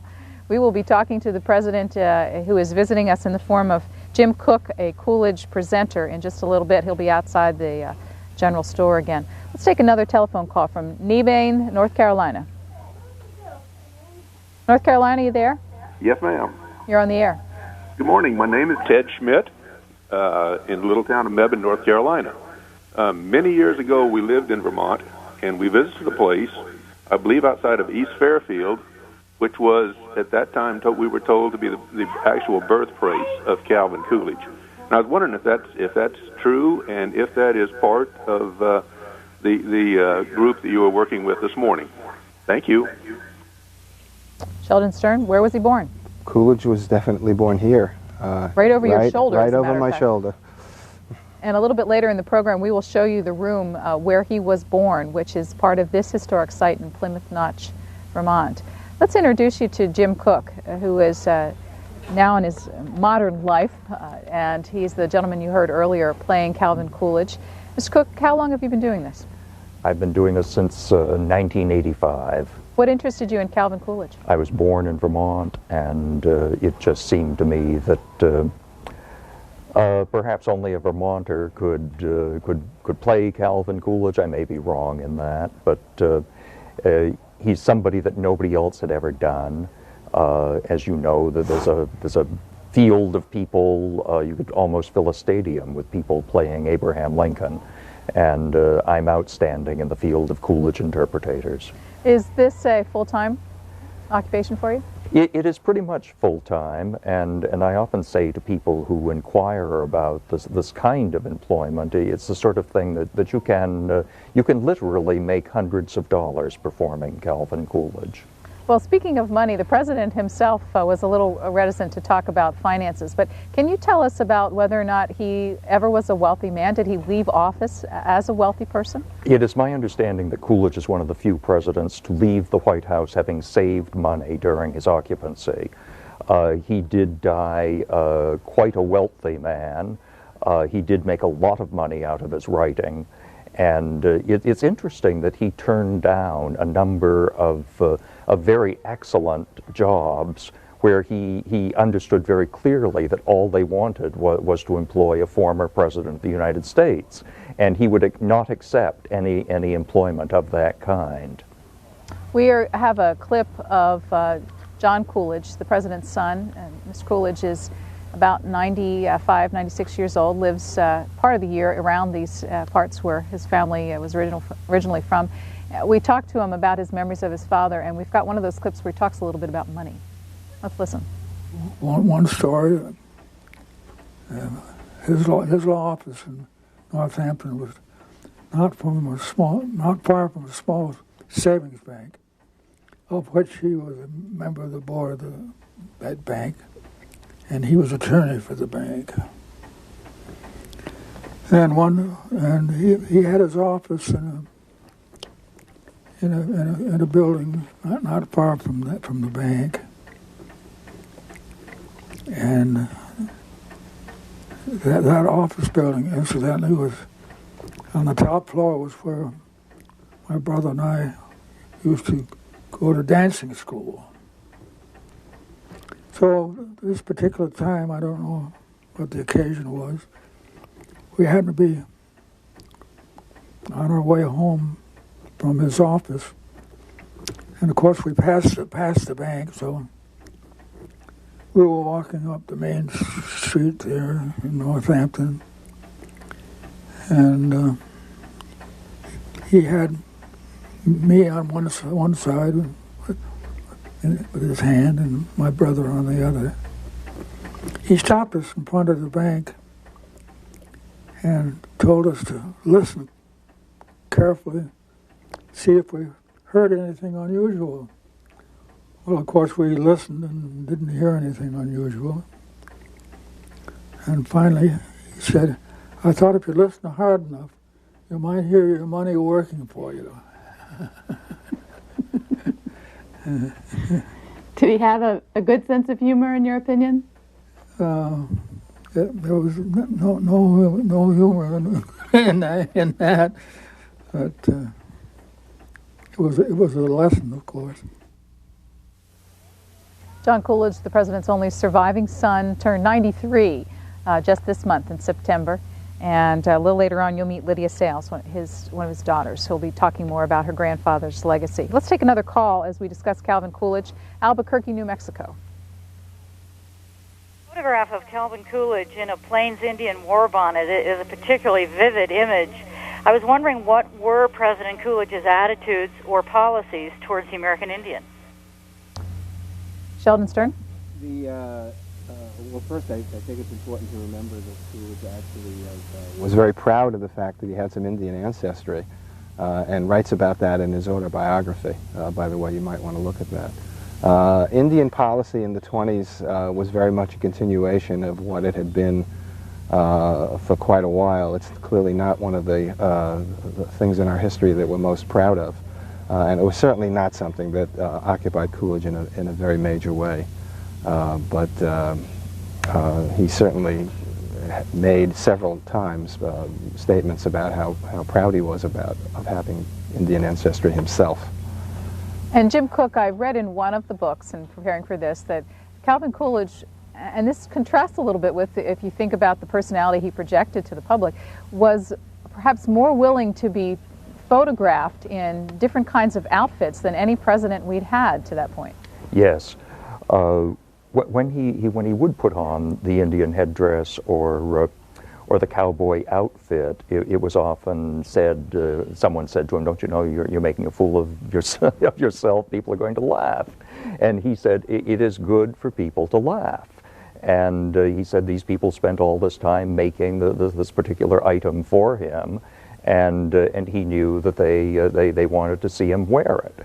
When Will Rogers saw Calvin Coolidge in that Indian headdress, Will Rogers, of course, was part, I think, about half, I believe, Comanche Indian, Cherokee Indian, and Will Rogers cabled to his friend Calvin Coolidge, seeing him in the Indian headdress, and he says, "Politics makes strange red fellows." And in fact, another photograph of him dressed as a cowboy, somewhere along the line? Sure. Could you talk about the mechanical horse? All right.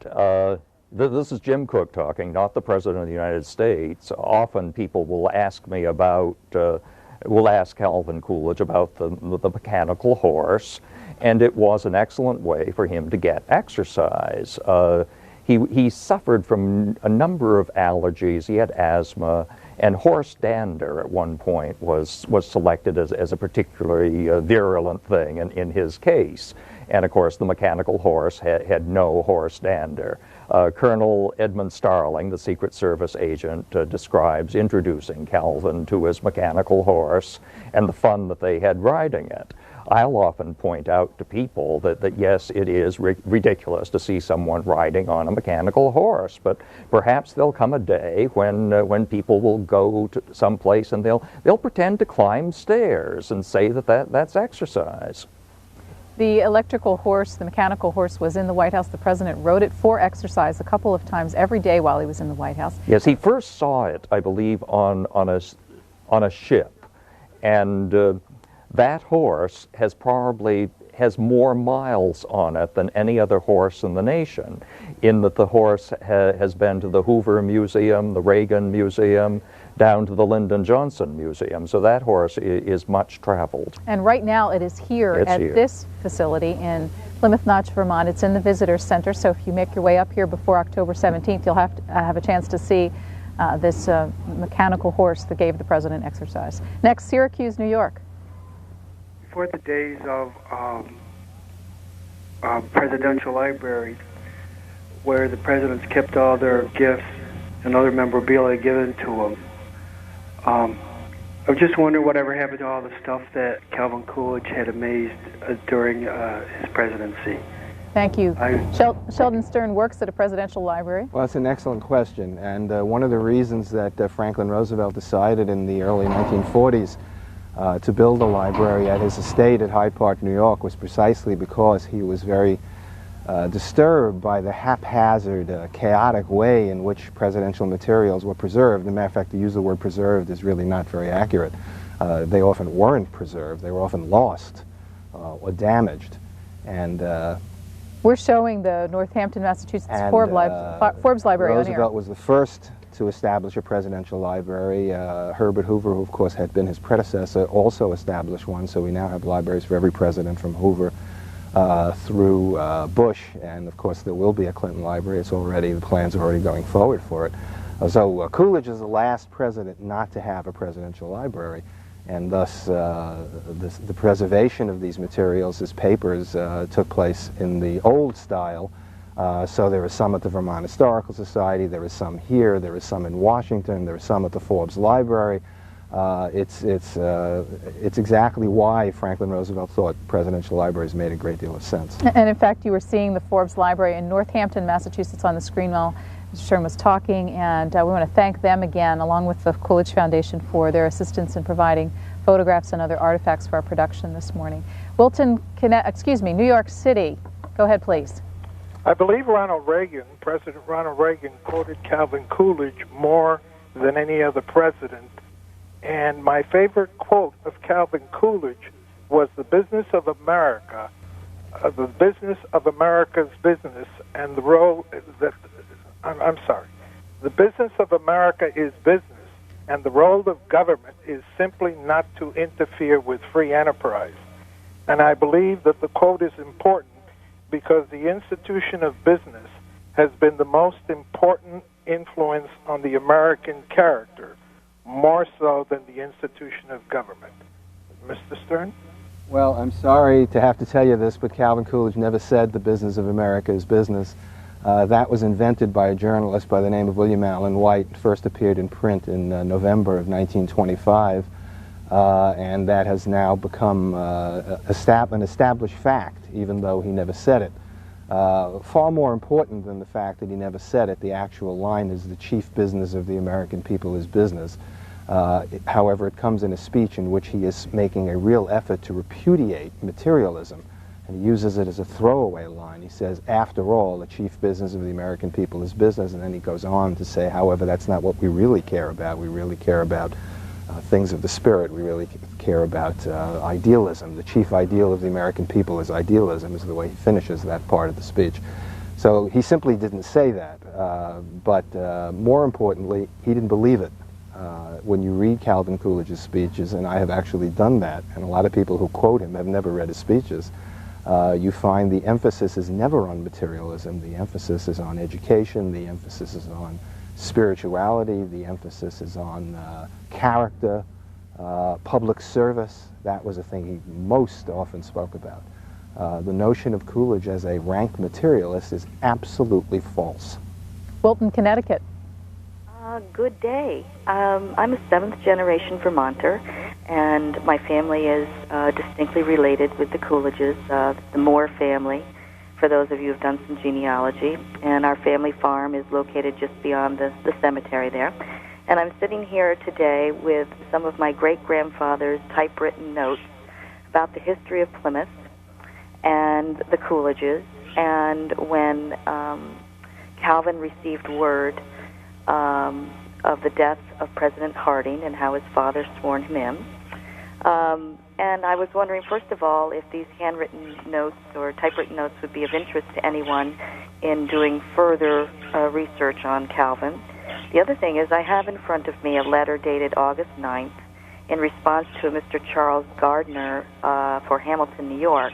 This is written by Calvin, and it is in response to an article in the paper that was commenting that blacks should not receive equal rights or etc. And his response to that, one section here said, the suggestion of denying by any measure of their full political rights to such a great group of our population as the colored people is one which, however it might be received in some other quarters, could not possibly be permitted by one who feels a responsibility for living up to the traditions and maintaining the principles of the Republican Party.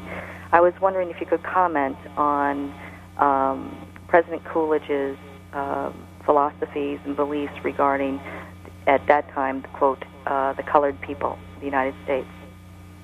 Sheldon Stern. First, let me say quickly about the materials. I think you should contact William Jenney here at the site about the possibility of donating those to the Coolidge site. I think that would be a very good thing.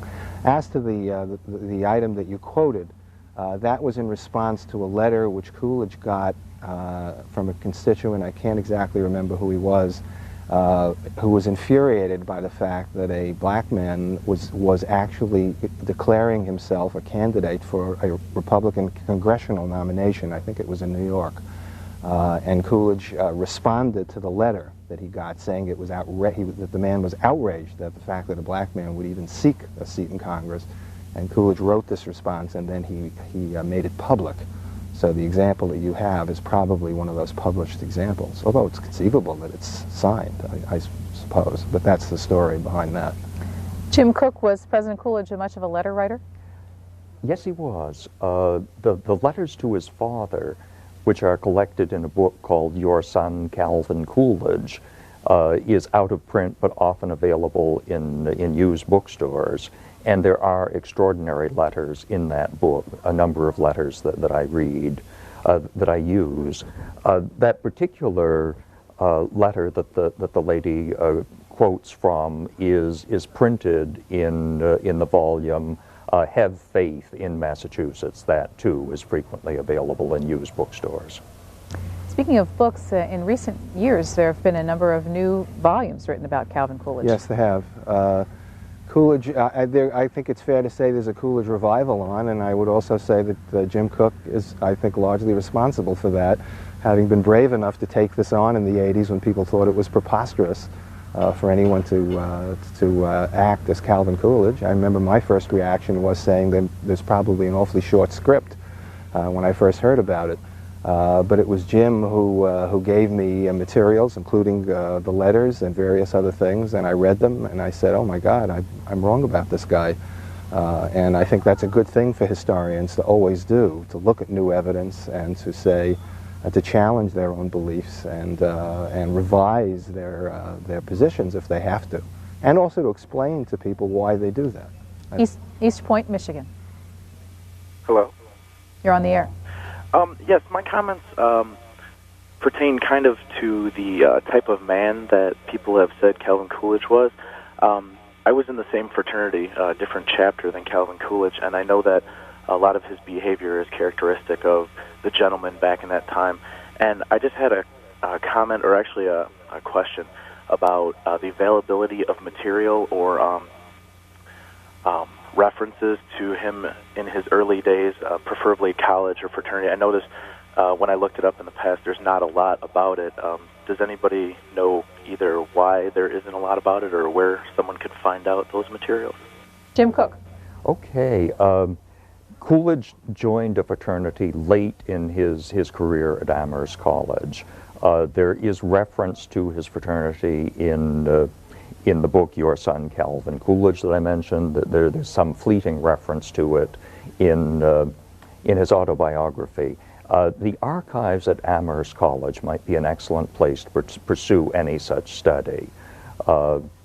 I think that's the best I can say about additional input into information about his fraternity experience. Jim, let me also add that, of course, there's the book, The Provincial, yes, of Calvin course. Coolidge's Excellent. Early Years, by Rick Borum, a historian who lives in Pennsylvania, which really puts a great deal of emphasis on those college years and Coolidge's emergence as a new and a respected man as a junior and a senior. I would certainly urge people to read that. Yes, Rick Borum's book, The Provincial, is, in my mind, one of the very, very few really original works out there about Coolidge now. It seems to me that most biographers are shuffling a rather old deck of cards, and they just choose different ways to play the different cards in writing a biography of an individual. But Dr. Borum, it seems to me, has brought new cards to the deck, and his book, The Provincial, is extraordinary. Washington, D.C. Yeah, good morning. I would like to ask Mr. Stern, there seems to be a lot written about Coolidge and his domestic policy, domestic fiscal policy. I was curious on his take on European foreign policy and I guess Germany's reparations and I guess the emergence of Mussolini in Italy. Okay, let me start with the first part. I'm not really sure at all about the last part. Coolidge is often parodied with this bogus quote, "Well, they hired the money, didn't they?" There's no indication at all that he ever said that. On the other hand, it's very clear that foreign policy was not a major preoccupation of the Coolidge administration. Which is not to say that he did not deal with some important foreign policy problems. He sent American ships to provide significant aid to Japan after a major earthquake had caused devastation in Tokyo, virtually destroyed Tokyo. We were the first country to get there with significant help.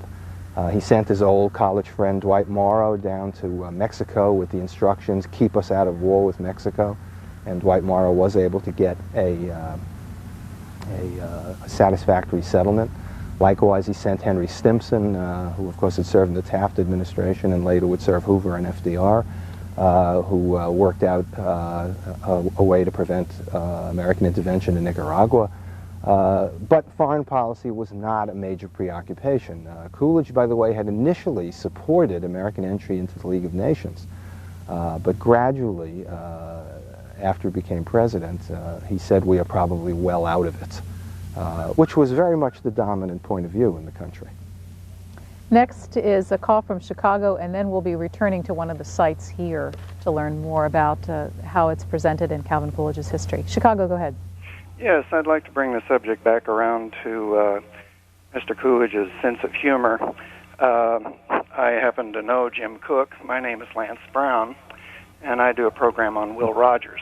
And he was very complimentary of Calvin Coolidge and his sense of humor.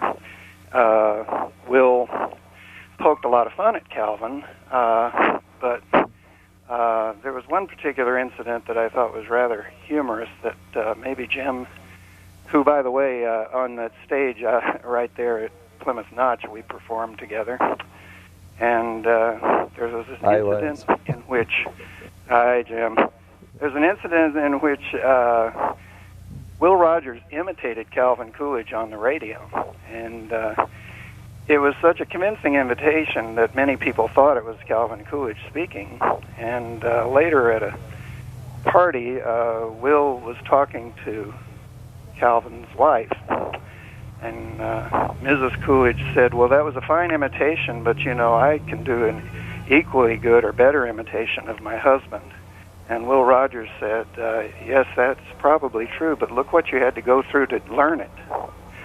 And, I think Calvin got a big kick out of things that Will Rogers said about him. Will said, people call Calvin Coolidge a do-nothing president. you got to realize Calvin does nothing better than anybody else does. And he also said that Calvin Coolidge was the first president to figure out that what the American people wanted was to be left alone. And I thought Jim could reflect on some of this interaction between him and my character, Will Rogers. How long have you been playing Will Rogers? 12 years. Would you comment, because it's a question I'd wanted to ask our guests, this is really an administration very much feeling the effects of radio broadcast. The first convention that was broadcast live, speeches often carried live. What effect do you think that had on the public interest in politics? Caller? I don't quite understand your radio being able to broadcast a number of these events live, did it affect the public interest in politics at the time? Oh, well, it profoundly, I would say, because my character, Will Rogers, had a regular radio program, and he was always impressed with how informed the public was, and his was one of the most popular programs, and he was always talking about politics. And I think when people could gather around a rural radio and hear what was going on in the political scene, I think the popularity of Will Rogers as a political commentator on the radio is reflected in how responsive the people were to getting politics through their radio. Well, thank you for your call. I'd like to hear Jim Cook on that. Sheldon Stern has something he wants to say. I just wanted to say just very quickly that it's very easy, particularly for young people today, to not understand the enormous impact of the advent of radio. Until radio, the vast majority, virtually all of the American people, had no idea what the president sounded like. How would they have known? Coolidge was the first radio president. He gave monthly radio addresses. He was not a scintillating speaker, but he did it, and most people felt that the substance of what he said came across very well. And of course, FDR took that well beyond anything Coolidge did with the fireside chats, and of course had a brilliant style and an immense capacity to communicate. But it's hard to exaggerate the extent to which radio changed the country and changed the presidency, because for the first time it was possible for a president to have a direct relationship with the American people. Jim Cook. Coolidge did say at one point, I am very fortunate that I came in with the radio. I can't make an engaging oratorical speech to a crowd as others can. All I can do is stand up and talk in a matter-of-fact way about the issues. But I have a good radio voice, and now I am able to get my message across to the people without making an oratorical display before them. And the truth of the matter is that radio was perfectly matched for him, because the great orators of his day, the great political figures, were used to striding across a platform, pounding on tables, and I think that the technical crew here can, like I've been instructed not to rock sitting in this chair, and I haven't yet. One of my favorite theatrical descriptions of Calvin Coolidge is what he said to Ethel Barrymore when she visited the White House. She said, "What kind of president do you think you're going to be?" And Coolidge is supposed to have said, "I think the people of America want a solemn ass for president, and I do not plan to disappoint him." Yes, he was Silent Cal, but more people heard his voice than had heard the voices of all previous presidents combined, thanks to the radio. Well, Jim Cook, if people ever wonder whether or not it's tough work being a presenter, imagine being given the assignment of sitting on a Vermont porch on a beautiful fall afternoon in a rocking chair and told you can't rock. It's wicked. Well, gentlemen, let's listen in. We've been talking about the radio. Let's listen in to Calvin Coolidge as he was broadcast at the time. I believe in the American Constitution. I favor the American system of individual enterprise, and I am opposed to any general extension of government ownership and control. I believe not only in advocating economy in public expenditure, but in its practical application and actual accomplishment. I believe in a reduction and reform of taxation, and shall continue my efforts in that direction. Calvin Coolidge, who is explaining his principles as a Republican.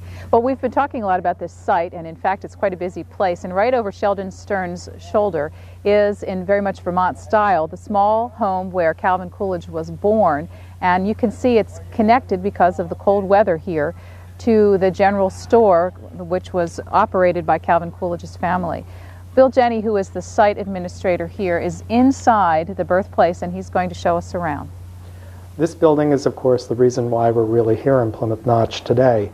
And in here we have all original Coolidge family furniture, and in this room to our right we have the bedroom in which he was born and the very bed. On the bed is a quilt that was presented to Calvin's grandmother, and it's called a signature or friendship quilt, and in each of the white blocks there is the signature of a different townsperson who paid for the privilege of doing so, and the funds raised went to the restoration of the Union Christian Church just next door. The contents of the house were all returned to the building when the state of Vermont acquired this in the late 1960s. The Coolidge family has been extremely supportive of our operation, and we're most appreciative of that. Bill Jenny, before we leave, I want people to see, maybe the camera can just stop right there for a second, because it's really wall-to-wall bed in that room. It's so small. Right. You can see how tiny this modest little building was, and the press was very quick to pick up on this when Coolidge became president. In fact, there were many comparisons made to Calvin's very famous Republican predecessor born in a log cabin. Of course, this isn't a log cabin, but it is a very simple little building with just a few small rooms. You can see how low the ceilings are in here. That, of course, was to keep heat closer to people level, a big factor in Vermont in those days. Will you tell us a little bit before we move on to the childhood period, but you were mentioning about the press and this image. You and I were talking yesterday as we walked around the site about when this was at times the summer White House and the press corps coming up here. How many people invaded this little town?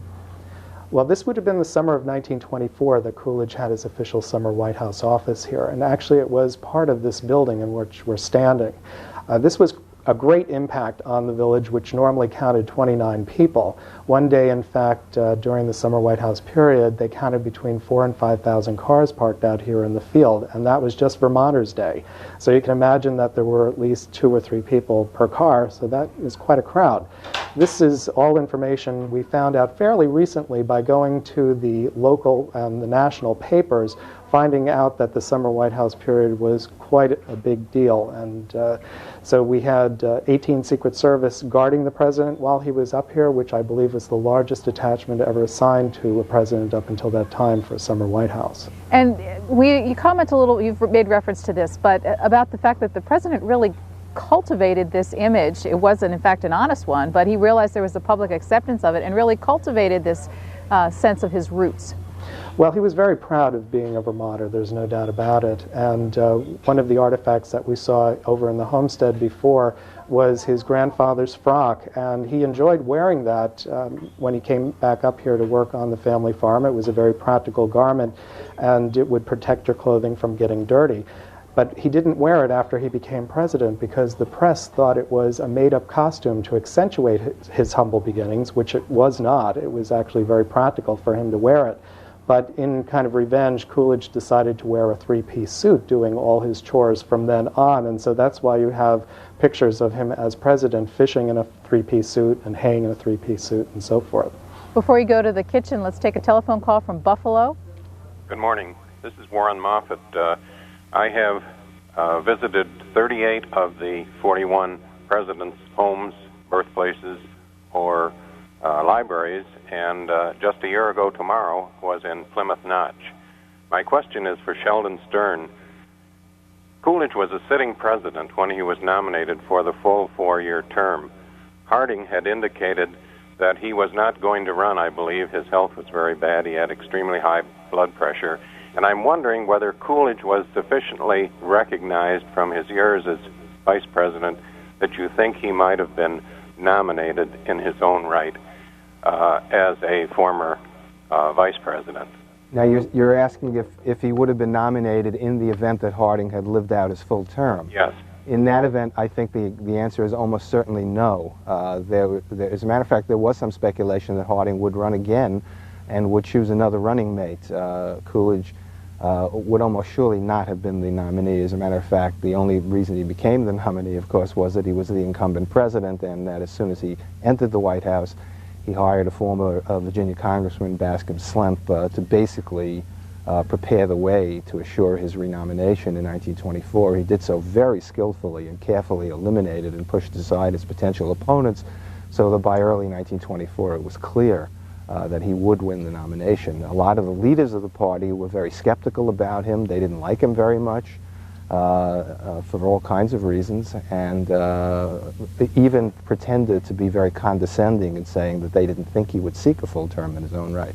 But he had other ideas, as he did about many things during his long career. We haven't talked about it, but in fact in that time period the scandals of the Harding administration were coming to public light. How much effect did they have on the early Coolidge years? Well, it turned out the Teapot Dome, of course, which is what the umbrella term Teapot Dome, broke after Harding's death, although it's perfectly clear that he knew that he was in big trouble, and there's a famous exchange with Herbert Hoover about it, I think on the train, actually, on the final trip of his life, in which Harding expressed tremendous anxiety about what might happen if because his friends had betrayed him. But sure, it did break. The Democrats were very eager to exploit it, but as it became very clear during the investigation that the corruption involving oil leasing and all the rest of it was not simply a Republican scandal, as Secretary Hughes said to Coolidge, this is a bipartisan scandal. The Democrats have been involved just as, in many ways, just as many Democrats as Republicans. But Coolidge handled it very skillfully. He appointed a Democrat and a Republican as special counsel to investigate. And his own attitude toward it, I think, is summed up best in a statement he made. I believe, again, it was to Herbert Hoover, saying that there are 3 kinds of purgatory, and as far as he's concerned, he hopes that these people get all 3 without probation. Let's return to Calvin Coolidge's birthplace and Bill Jenney, the site administrator here. Welcome. What else is there to see in there? Well, it's a compact little building, and right behind me here is the kitchen. And on the floor next to the stove are a pair of Calvin boots, probably when he was about 3 years old. The room also includes a set of chairs that were made in Frog City, Vermont, which is actually part of the village of Plymouth, by a Josiah Coolidge, an ancestor of Calvin's, and they would be dating from about the 1840s period. It was said to be very common to give newlyweds starting out a household a set of these chairs. You've told us a few times about how really wonderful the collection is because of the amount of artifacts and home goods that the Coolidge family saved. Is that also indicative of life on a Vermont farm? Yes, they were practical folks, and nothing was ever thrown out. You never knew when you could use it again, and of course you couldn't go down to the local True Value hardware store and pick up anything you needed. You had to make do or do without. So that was one of the reasons why these buildings have all of their original contents. It wasn't just the Coolidges, but the other families living in the village. We're going to see you next in the general store where Calvin Coolidge worked. And if you might walk that way so we can see how close it really is to the place where he was born and lived for a little while as a child. And then we'll catch up with you inside to learn more about how you present that. Mm-hmm. Next telephone call for our guests on Calvin Coolidge is from Kensington, Maryland. Kensington, go ahead. Hello? We can hear you. Please go ahead. Good. I'm Marcia Allison, and I had an interesting experience when I came here as a bride from Idaho in 1928. My husband was going to school and working, and I'd grown up in a town where I knew everybody and everybody knew me. And I was lonesome, and I'd walk down the streets to look for a familiar face I could say hi to. Well, one day... They're going to be doing it momentarily live. Go ahead, caller. One day I was walking down in front of the White House at one of the gates, and the limousine turned in front of me, and there was a face I had seen before. So I waved my hand wildly to him, and he tipped his tall hat and smiled at me. That was my first recognition in the district. But that was in 1928, and I've been here ever since. I'm 90 years old, still enjoying life. What do you think of Calvin Coolidge? I loved him. I loved him. Why did you love him? What is it? Why? Well, his honesty, and he didn't mince words. He just told it like he felt it was. Do you remember any discussion about how others felt about him at the time? Was he popular? Well, you know, I was only 19, and if I had any opinions, I forgot me. All right. Well, thank you very much for calling in that personal experience. It's always nice, and we're getting into the era where many of our callers can add some personal experiences to the president's. Thank you. Let's talk a little bit about the members of his administration. He had in his cabinet some pretty famous names. Yes, he did. He had, of course, Secretary of State Charles Evans Hughes. He had Henry C. Wallace, the Secretary of Agriculture. Of course, Herbert Hoover, who was regarded at the time as the sort of super cabinet member. It was half-jokingly said in Washington that Hoover was the undersecretary of every other department. So there were some very distinguished people in the Coolidge cabinet. John Weeks of Massachusetts, and Coolidge was very much, since he was not an activist president, he was very much concerned about the quality of the people around him. He was once supposed to have said to someone, if I can't remember which cabinet member it was, is if he doesn't want to do the job, I'll get someone else, because that's their job. They have to do this. Jim Cook, also a name that came up during that time, is J. Edgar Hoover. How did he become part of the administration? Certainly, J. Edgar Hoover was not a part of the administration, but he was rising to the position that he was later to occupy in the FBI.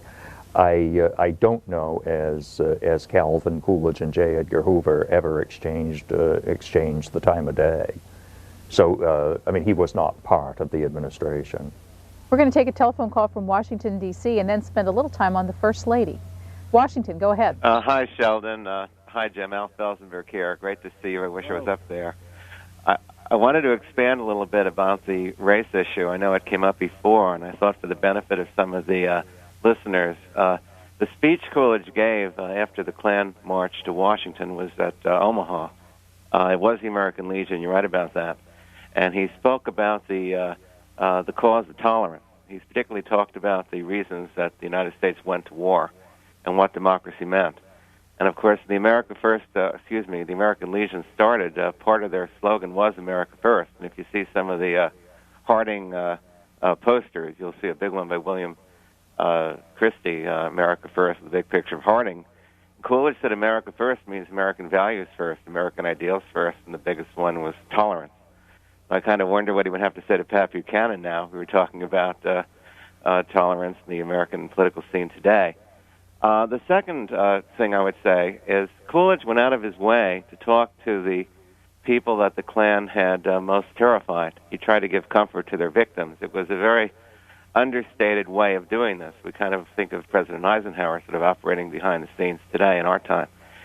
He also spoke to the Holy Name Society in 1924 when they came right before the Klan March, and he also dedicated the Jewish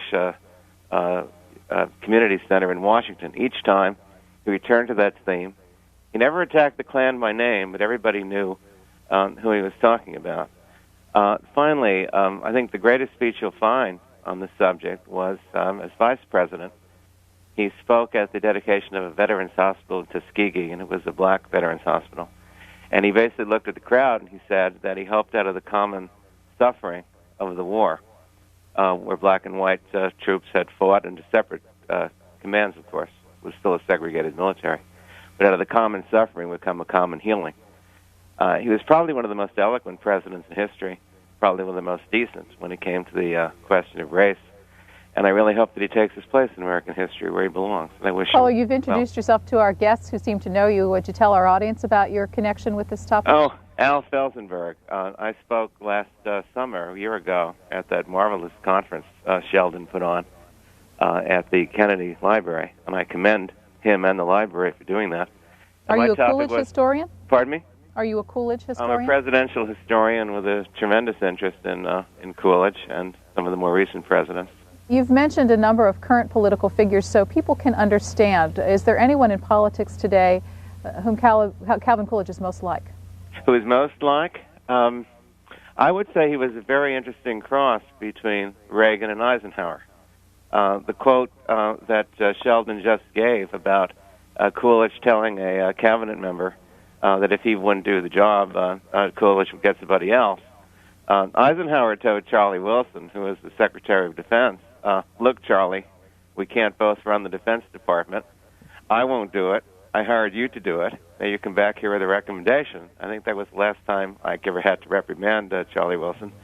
And I think with Ronald Reagan, you did get the same thing. There's a famous story that when Reagan's aides walked in on him after he had one of his operations, I think the one for cancer, colon cancer, they found him reading, I can't pronounce his name, but Mr. Fuse's book, biography of Calvin Coolidge. And they thought Reagan was putting them on, and he came up with a couple of quotes, and he asked them to test them on it. So I would say those two gentlemen are probably the presidents that were probably most like Coolidge. And I think, interestingly, both underestimated by historians. In the case of Eisenhower, it's taken 40 years for him to rise in the Schlesinger poll of presidential historians. Okay, thank you. We have to go because our time is always short in these programs, but thanks for your additions. Appreciate it. Sheldon Stern, a quick comment before call. Well, I just wanted to say that if people are interested in the subject of Coolidge and race, Al Felsenberg has done some of the most original work in this, and the paper that he gave at the conference, I'm sure he could provide a copy of that, and it's an extraordinary piece of research. Is he still on the line? No. All right. Syracuse, New York. Professor Stern, have you ever heard of the Reader's Digest, the Family Encyclopedia of American History? I'm not sure. Well, it's a volume that's in everybody's house, and on page 293, it says, the epitome of a dour New Englander once jokingly accused of having been weaned on a pickle, Calvin Coolidge, 30th President of the United States, professed that the business of America is business and that the role of government was simply not to interfere with free enterprise, something that you stated before was not true. Do you agree with that? I would still say it's not true. You're reading a secondary source. The quote originates in a speech that Coolidge allegedly gave. Well, he gave the speech in January of 1925 to the American Society of Newspaper Editors, and it is from that speech that William Allen White claimed that Coolidge said the business of America is business. He did not say it. It is not in the text. It was not reported by any of the newspapers the next day. It first appeared in November of 1925 in an article in Collier's magazine by William Allen White, and since then has been elevated to the truth, and the quote you read, of course, comes from people quoting that. Coolidge never said it, and I absolutely know that because I did this work myself. Before we visit the general store, to Jim Cook to talk about the First Lady. How did you meet? Well, I of course never met her. Let's have the president explain how. Right. Gets a little confusing here. I'm sorry, I rocked there. I'll stop rocking. Coolidge had opened his own law office on Lower Main Street in Northampton. Grace Goodhue had graduated from the University of Vermont. Her home was Burlington.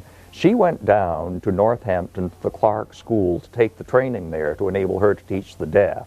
And in a very short time, Calvin Coolidge met her. And how he came to meet her, I've heard a couple of different versions, but the one that I tend to favor is Coolidge was staying in a boarding house on Round Hill right near the Clark School.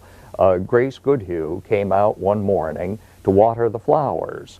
Young lawyer Coolidge was shaving. He was standing in the window, and he had a lock of hair that always fell down over his face when he tried to shave, and so he put on his bowler hat and was shaving, of course, with a straight razor, big old straight razor, and he was in his union suit. And I often put this forward whenever people say that Coolidge was anti-union. I mean, he wore a union suit summer and winter all his life. But Mrs. Grace Goodhue was out there watering the flowers, and she looked up and happened to see him at the window. And for whatever reason, she laughed. And he looked down at her, and I think almost instantly decided that he was going to marry that young woman out there. That's how they met. How long did it take from that initial acquaintance to marry? they were married. They were engaged in the summer in 1905, and were married in October of that year. Grace's mother, Mrs. Goodhue, didn't favor the union at all, and as Coolidge says, she placed many obstacles in my path. She said her daughter had been so busy acquiring her education that she lacked all training in the domestic arts. And if we would only defer our marriage for 1 year, she would endeavor to teach her daughter how to bake bread. Well, Calvin Coolidge said to Mrs. Goodhue, yes, but we could buy bread. I'm wondering if Bill Jenny is available to talk a little bit about what kind of First Lady Grace Coolidge was. She was the perfect hostess, and she was actually preferred that role. Calvin took over the political aspects of the administration down at the White House, and she was in charge of the parties and the entertaining. And in fact, we have all of the head housekeeper's papers here at the White House, and there are many references to the many dinner parties that were being put on. In fact, it's been said that the Coolidges did more entertaining than all previous administrations.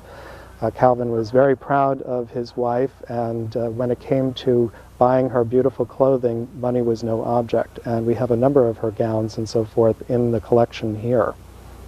Sheldon Stern, what kind of First Lady was she? Was she interested in issues, or was she a social hostess? She wrote about that herself, as a matter of fact. I think from the modern perspective, it's a little bit hard for particularly young women to understand.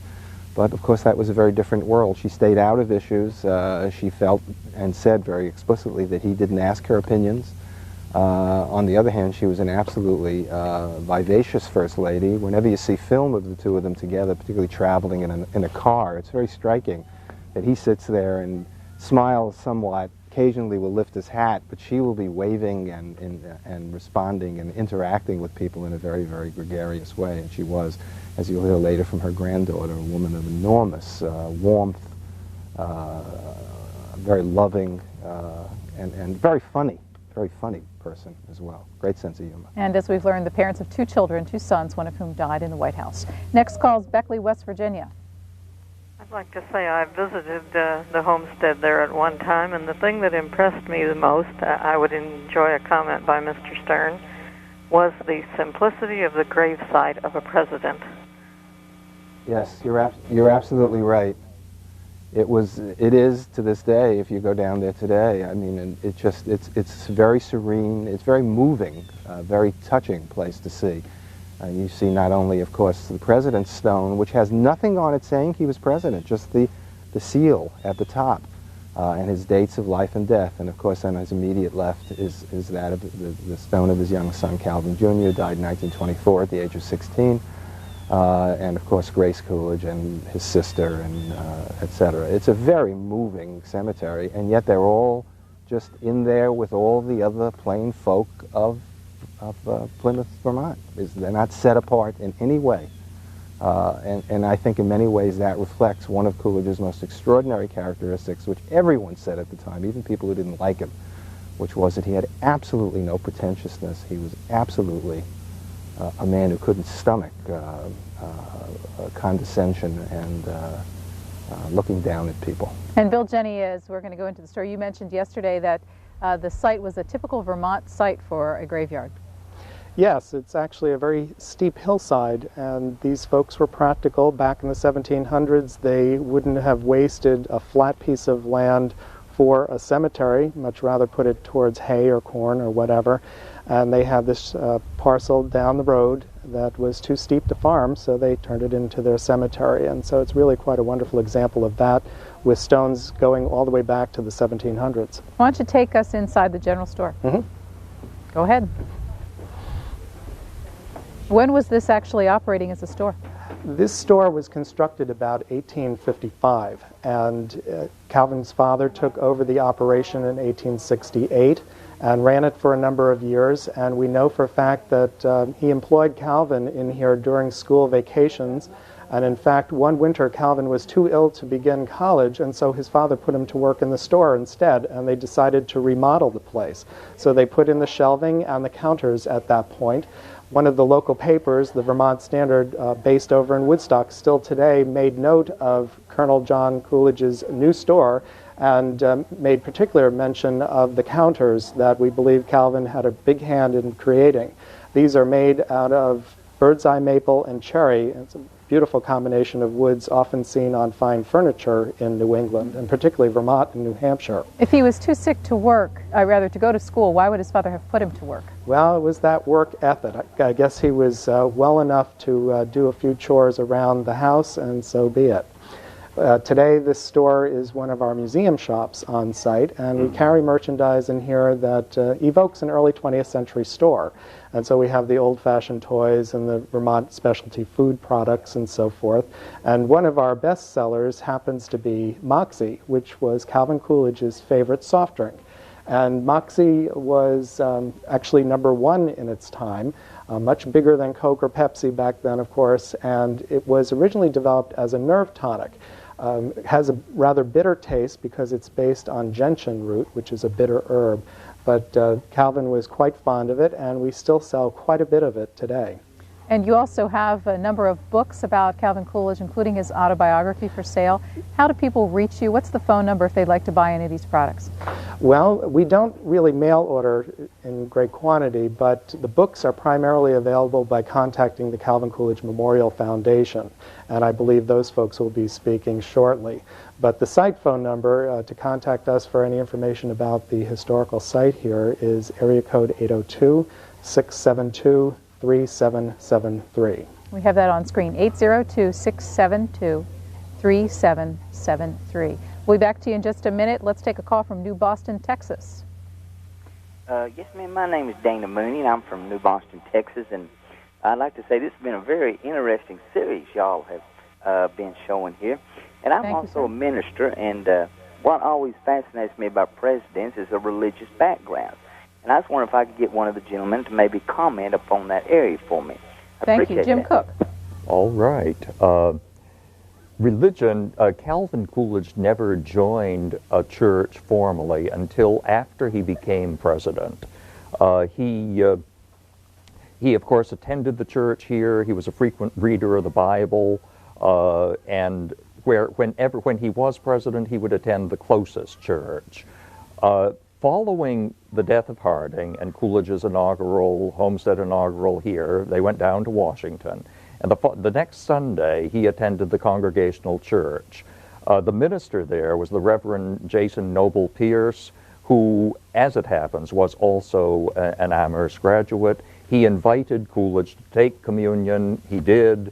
And then subsequently there was an invitation to join, which Coolidge did. This Congregational Church is especially interesting because previously it had had an integrated congregation. It is the church that out of which Howard University grew. And this again is perhaps an example of Coolidge providing an example of behavior in that I won't say the word, I've said it in the past, but in Washington, the N word was often used to identify this particular Congregational church, and it is the church that Coolidge chose to join.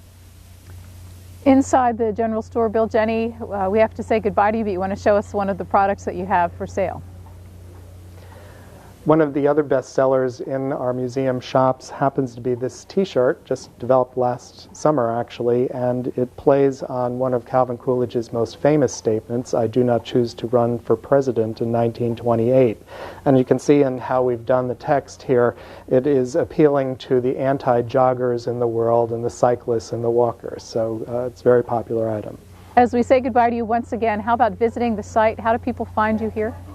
Well, we are approximately midway across the state, just a little south of Route 4, if you're looking at your Vermont map, pretty much halfway between Woodstock and Killington. We're open late May to mid-October, and this year actually we close most of the site on October 17th. We're open daily 9:30 to 5. Thank you again for all of your help and your hospitality in both preparing for and doing this program. Our pleasure. Thank you. Let's introduce, in just a minute, two more guests, but first a call from Traverse City, Michigan.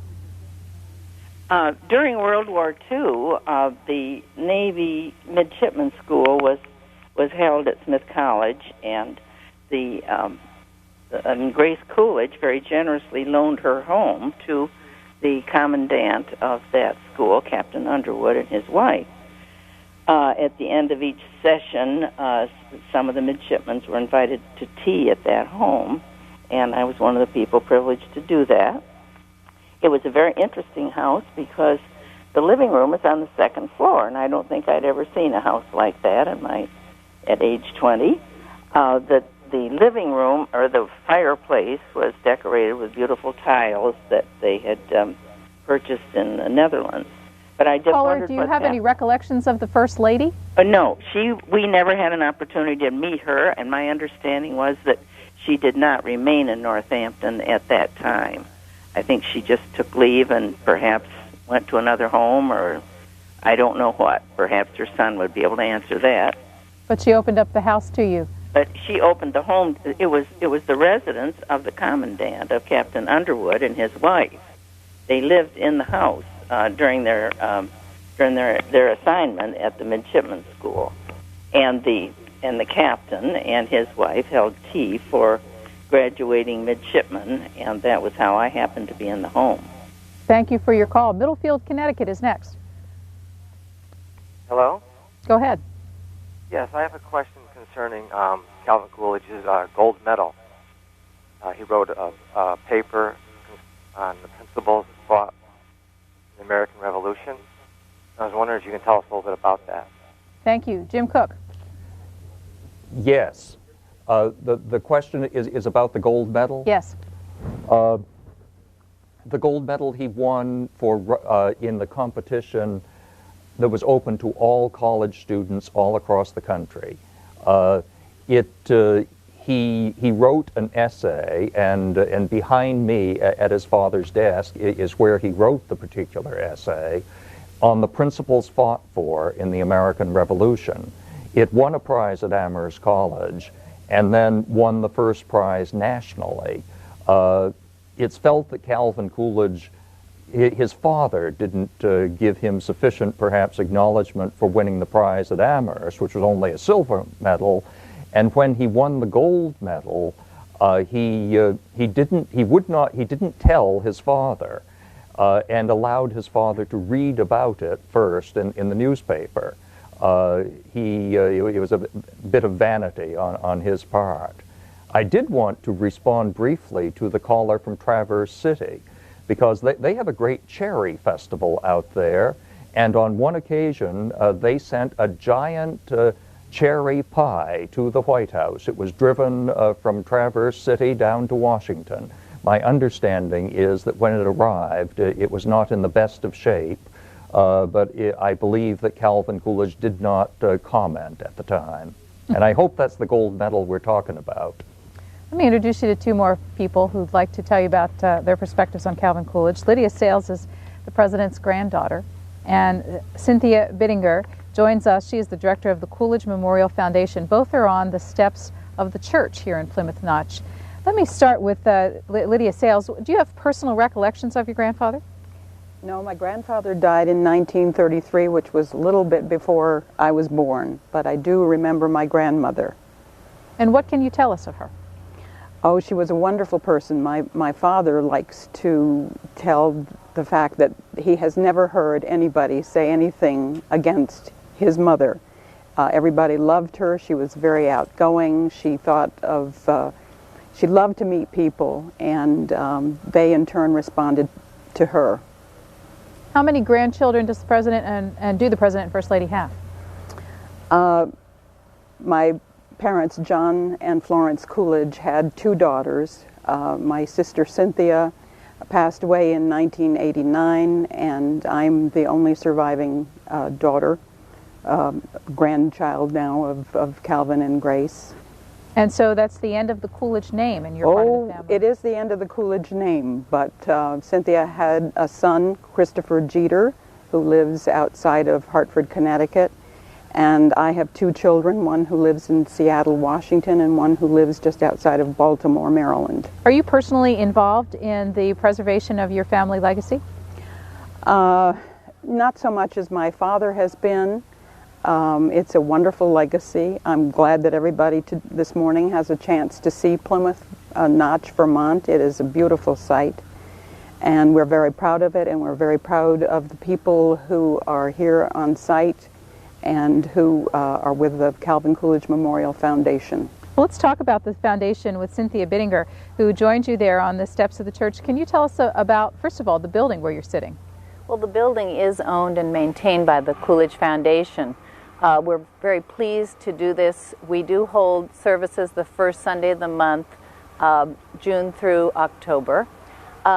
We also are very pleased to be part of this site. We consider ourselves often a friends group of the site, but our mission really is to increase the understanding of the life, values, times, and ideas of Calvin Coolidge. How did you become interested in Calvin Coolidge? I was very interested in our only Vermont president. I've always been interested in history. I've been a history teacher, and I find this legacy most interesting. And also I'm interested in a situation where someone has been misjudged. I think Calvin Coolidge needs to be looked at again by historians. Do you have members for your foundation? Yes, it is a membership organization, and we welcome more members across the nation. How do people do that? They can call our number 802-672-3389, or they can go on our webpage, www.calvin-coolidge.org. And what's your relationship like with the state, which runs the other buildings here? Our relationship is terrific. We think Bill Jenny is terrific. You've heard him today. We are so pleased with all the investment that the state of Vermont has done in this site. We are very pleased. We have a wonderful, both our U.S. senators have been active helping preserve the site. Senator Jeffords has worked hard to help us as much as he can. Why do you think it's important, it's really kind of a question about why we're even doing this project. Why do you think it's important for people to study their presidents? I think it's so important for young people to come to a little town like this and see the birthplace where Calvin Coolidge was born, and see that anyone can become president from any background. It's a wonderful story, and it's a story that should be told many times. For all our guests, Port Royal, South Carolina. Hello. Go ahead, sir. Hello? Please go ahead, we can hear you. Port Royal, South Carolina. I had an uncle who was either an advisor or press secretary to Calvin Coolidge. He used to talk about it all the time. His name was James Dario, who later was a Collier bureau chief. Can you give me any information about that? Any of our guests heard the name before? Jim? Jim? I know that that Calvin Coolidge had associations with Collier's magazine, but I am not familiar with that specific name. All right, let's move on to a call from Wascott, Wisconsin. Yes, good morning. Good morning. I'm interested in the comment that there were several summer White Houses, and I've been up in Superior, Wisconsin, and there's an existing junior high school there today, Central Junior High School, that I believe was the, in fact, there's a plaque outside that talks about that being the summer White House, and I think that he enjoyed fishing and whatnot up in northern Wisconsin. Can you comment? Jim Cook? I've visited that school from the library in Superior, the general library. I visited the school. It's a place on the Brule River where he had the summer White House, remarkably beautiful. And the Brule is an extraordinarily lovely river. I know from conversations with John Coolidge, it was one of his favorite summer White Houses that I think he got to go to all of them. But there was an Amherst graduate in the area who made him particularly welcome. And I know that they used to pole these boats along the Brule River, and John once told me a story of setting out in the evening in one of the canoes trying to pole it, and discovering that it was a much harder job than he had thought it was. Lydia Sales, President's granddaughter, we've talked a lot about the President's quiet sense of humor. Is there a family story you'd like to share with us? Oh, there are lots of stories, and of course, some of them are true and some of them are not. I can't think of, well, you have already had on a clip of my father telling the story of walking in front of the bank and his father asking if the boys could hear their money working for them. That one we know is true. There's one of my favorites is that my grandmother purchased a book of home remedies, and it was rather expensive at the time, and she was afraid to tell my grandfather that she had purchased it, so she just left it on the table, and he never said anything about it. And a couple of days later she came to the table and decided to put it away, and she opened the flyleaf, and he had written inside that he didn't see any cure in there for suckers. And she was so mad at the comment that she erased it, and later on she was sorry that she did so, because it would have been another confirmation of a Calvin Coolidge story. Springfield, Vermont, you're on the air. Yes, good morning. Just down the road a piece. I wanted to ask the folks up there if they could give an opinion of what Mr. Coolidge would have thought about the Act 60 and Act 250 here in the state of Vermont. Act 60 is the funding for the school systems now through the state, and Act 250 is the regulation on the environment and as it affects businesses moving into the area. Cindy Bittinger. I think Calvin Coolidge believed in democracy. He believed in the Constitution. He would assume that you would go along with what the legislature had voted upon. What about education policy in general? Do you have any evidence of his thoughts about public support of education? Calvin Coolidge was extremely concerned with education. Matter of fact, many people have called him the first education president. He wanted a separate department for education, and he felt as an economy became more and more wealthy, the first thing you would do would be to educate your children as much as possible. Next call is from Cookeville, Tennessee. Go ahead, Tennessee. Good morning. I just noticed on the house in Vermont that there's a deacon's bench in the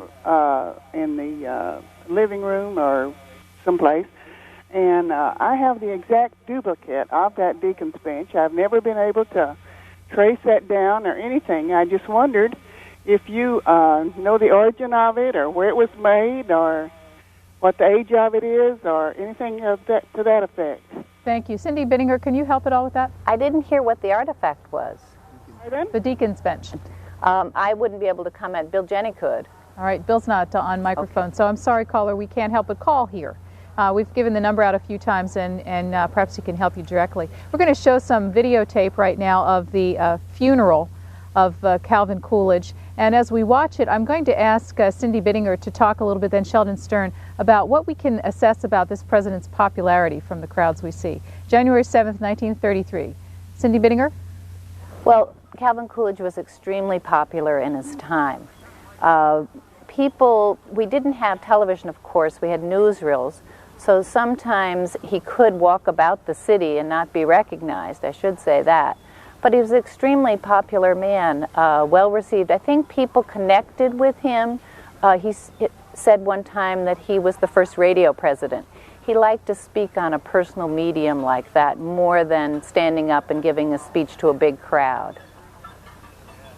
One of the things I think that's most extraordinary about Coolidge in terms of his popularity is how straight he was about things. And since we've heard so often today the notion of silent Cal, which to some degree is certainly deserved and true, I just wanted to read one brief thing which I think is it's so extraordinary. It comes from the autobiography, and any president who could write this, it seems to me, deserves at the very least to be taken seriously.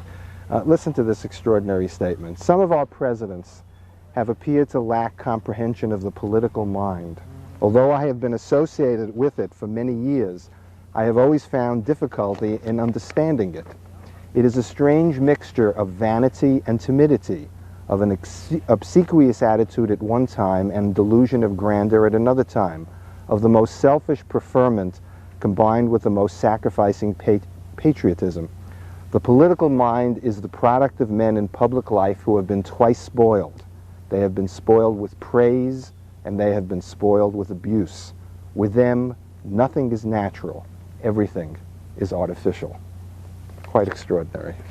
As we close, let's return to the President himself on the front porch of the General Store where he worked as a boy. Mr. President, we spent 2.5 hours talking about you this morning. What would you like us to take away from all this? Vermont is a state I love. I could not look upon the peaks of Ascutney, Mansfield, Killington, or Equinox without being moved in a way that no other scene could move me. It was here I first saw the light of day. Here I received my bride. Here my dead lie pillowed on the loving breast of our everlasting hills. I love Vermont because of her hills and valleys, her scenery and her invigorating climate, but most of all because of her indomitable people. They are a race of pioneers who have almost beggared themselves to serve others. If the spirit of liberty should vanish in other parts of our Union, and the support of our institutions should languish, it could all be replenished from the generous store held by the people of the brave little state of Vermont. Mr. President, thank you, and thanks to Jim Cook for portraying you today. Thank you very much. Our thanks to Sheldon Stern, here on the set with us in the garden for the past 2.5 hours on this brisk New England morning. Also, our thanks to Lydia Sales and Cindy Bittinger. And remember that you can join the Coolidge Memorial Foundation if you would like by contacting them here. And Ms. Bittinger, why don't you give us the phone number once again? 802-672-3389. And to William Jenny and the folks at the Forbes Library, both of whom contributed enormously to our program today in helping you see and learn more about the 30th President of the United States. Next, it will be Herbert Hoover and the Great Depression, but for now we want to say thank you for being with us for our look at the life and times of Calvin Coolidge, America's 30th President, here from Plymouth Notch, Vermont.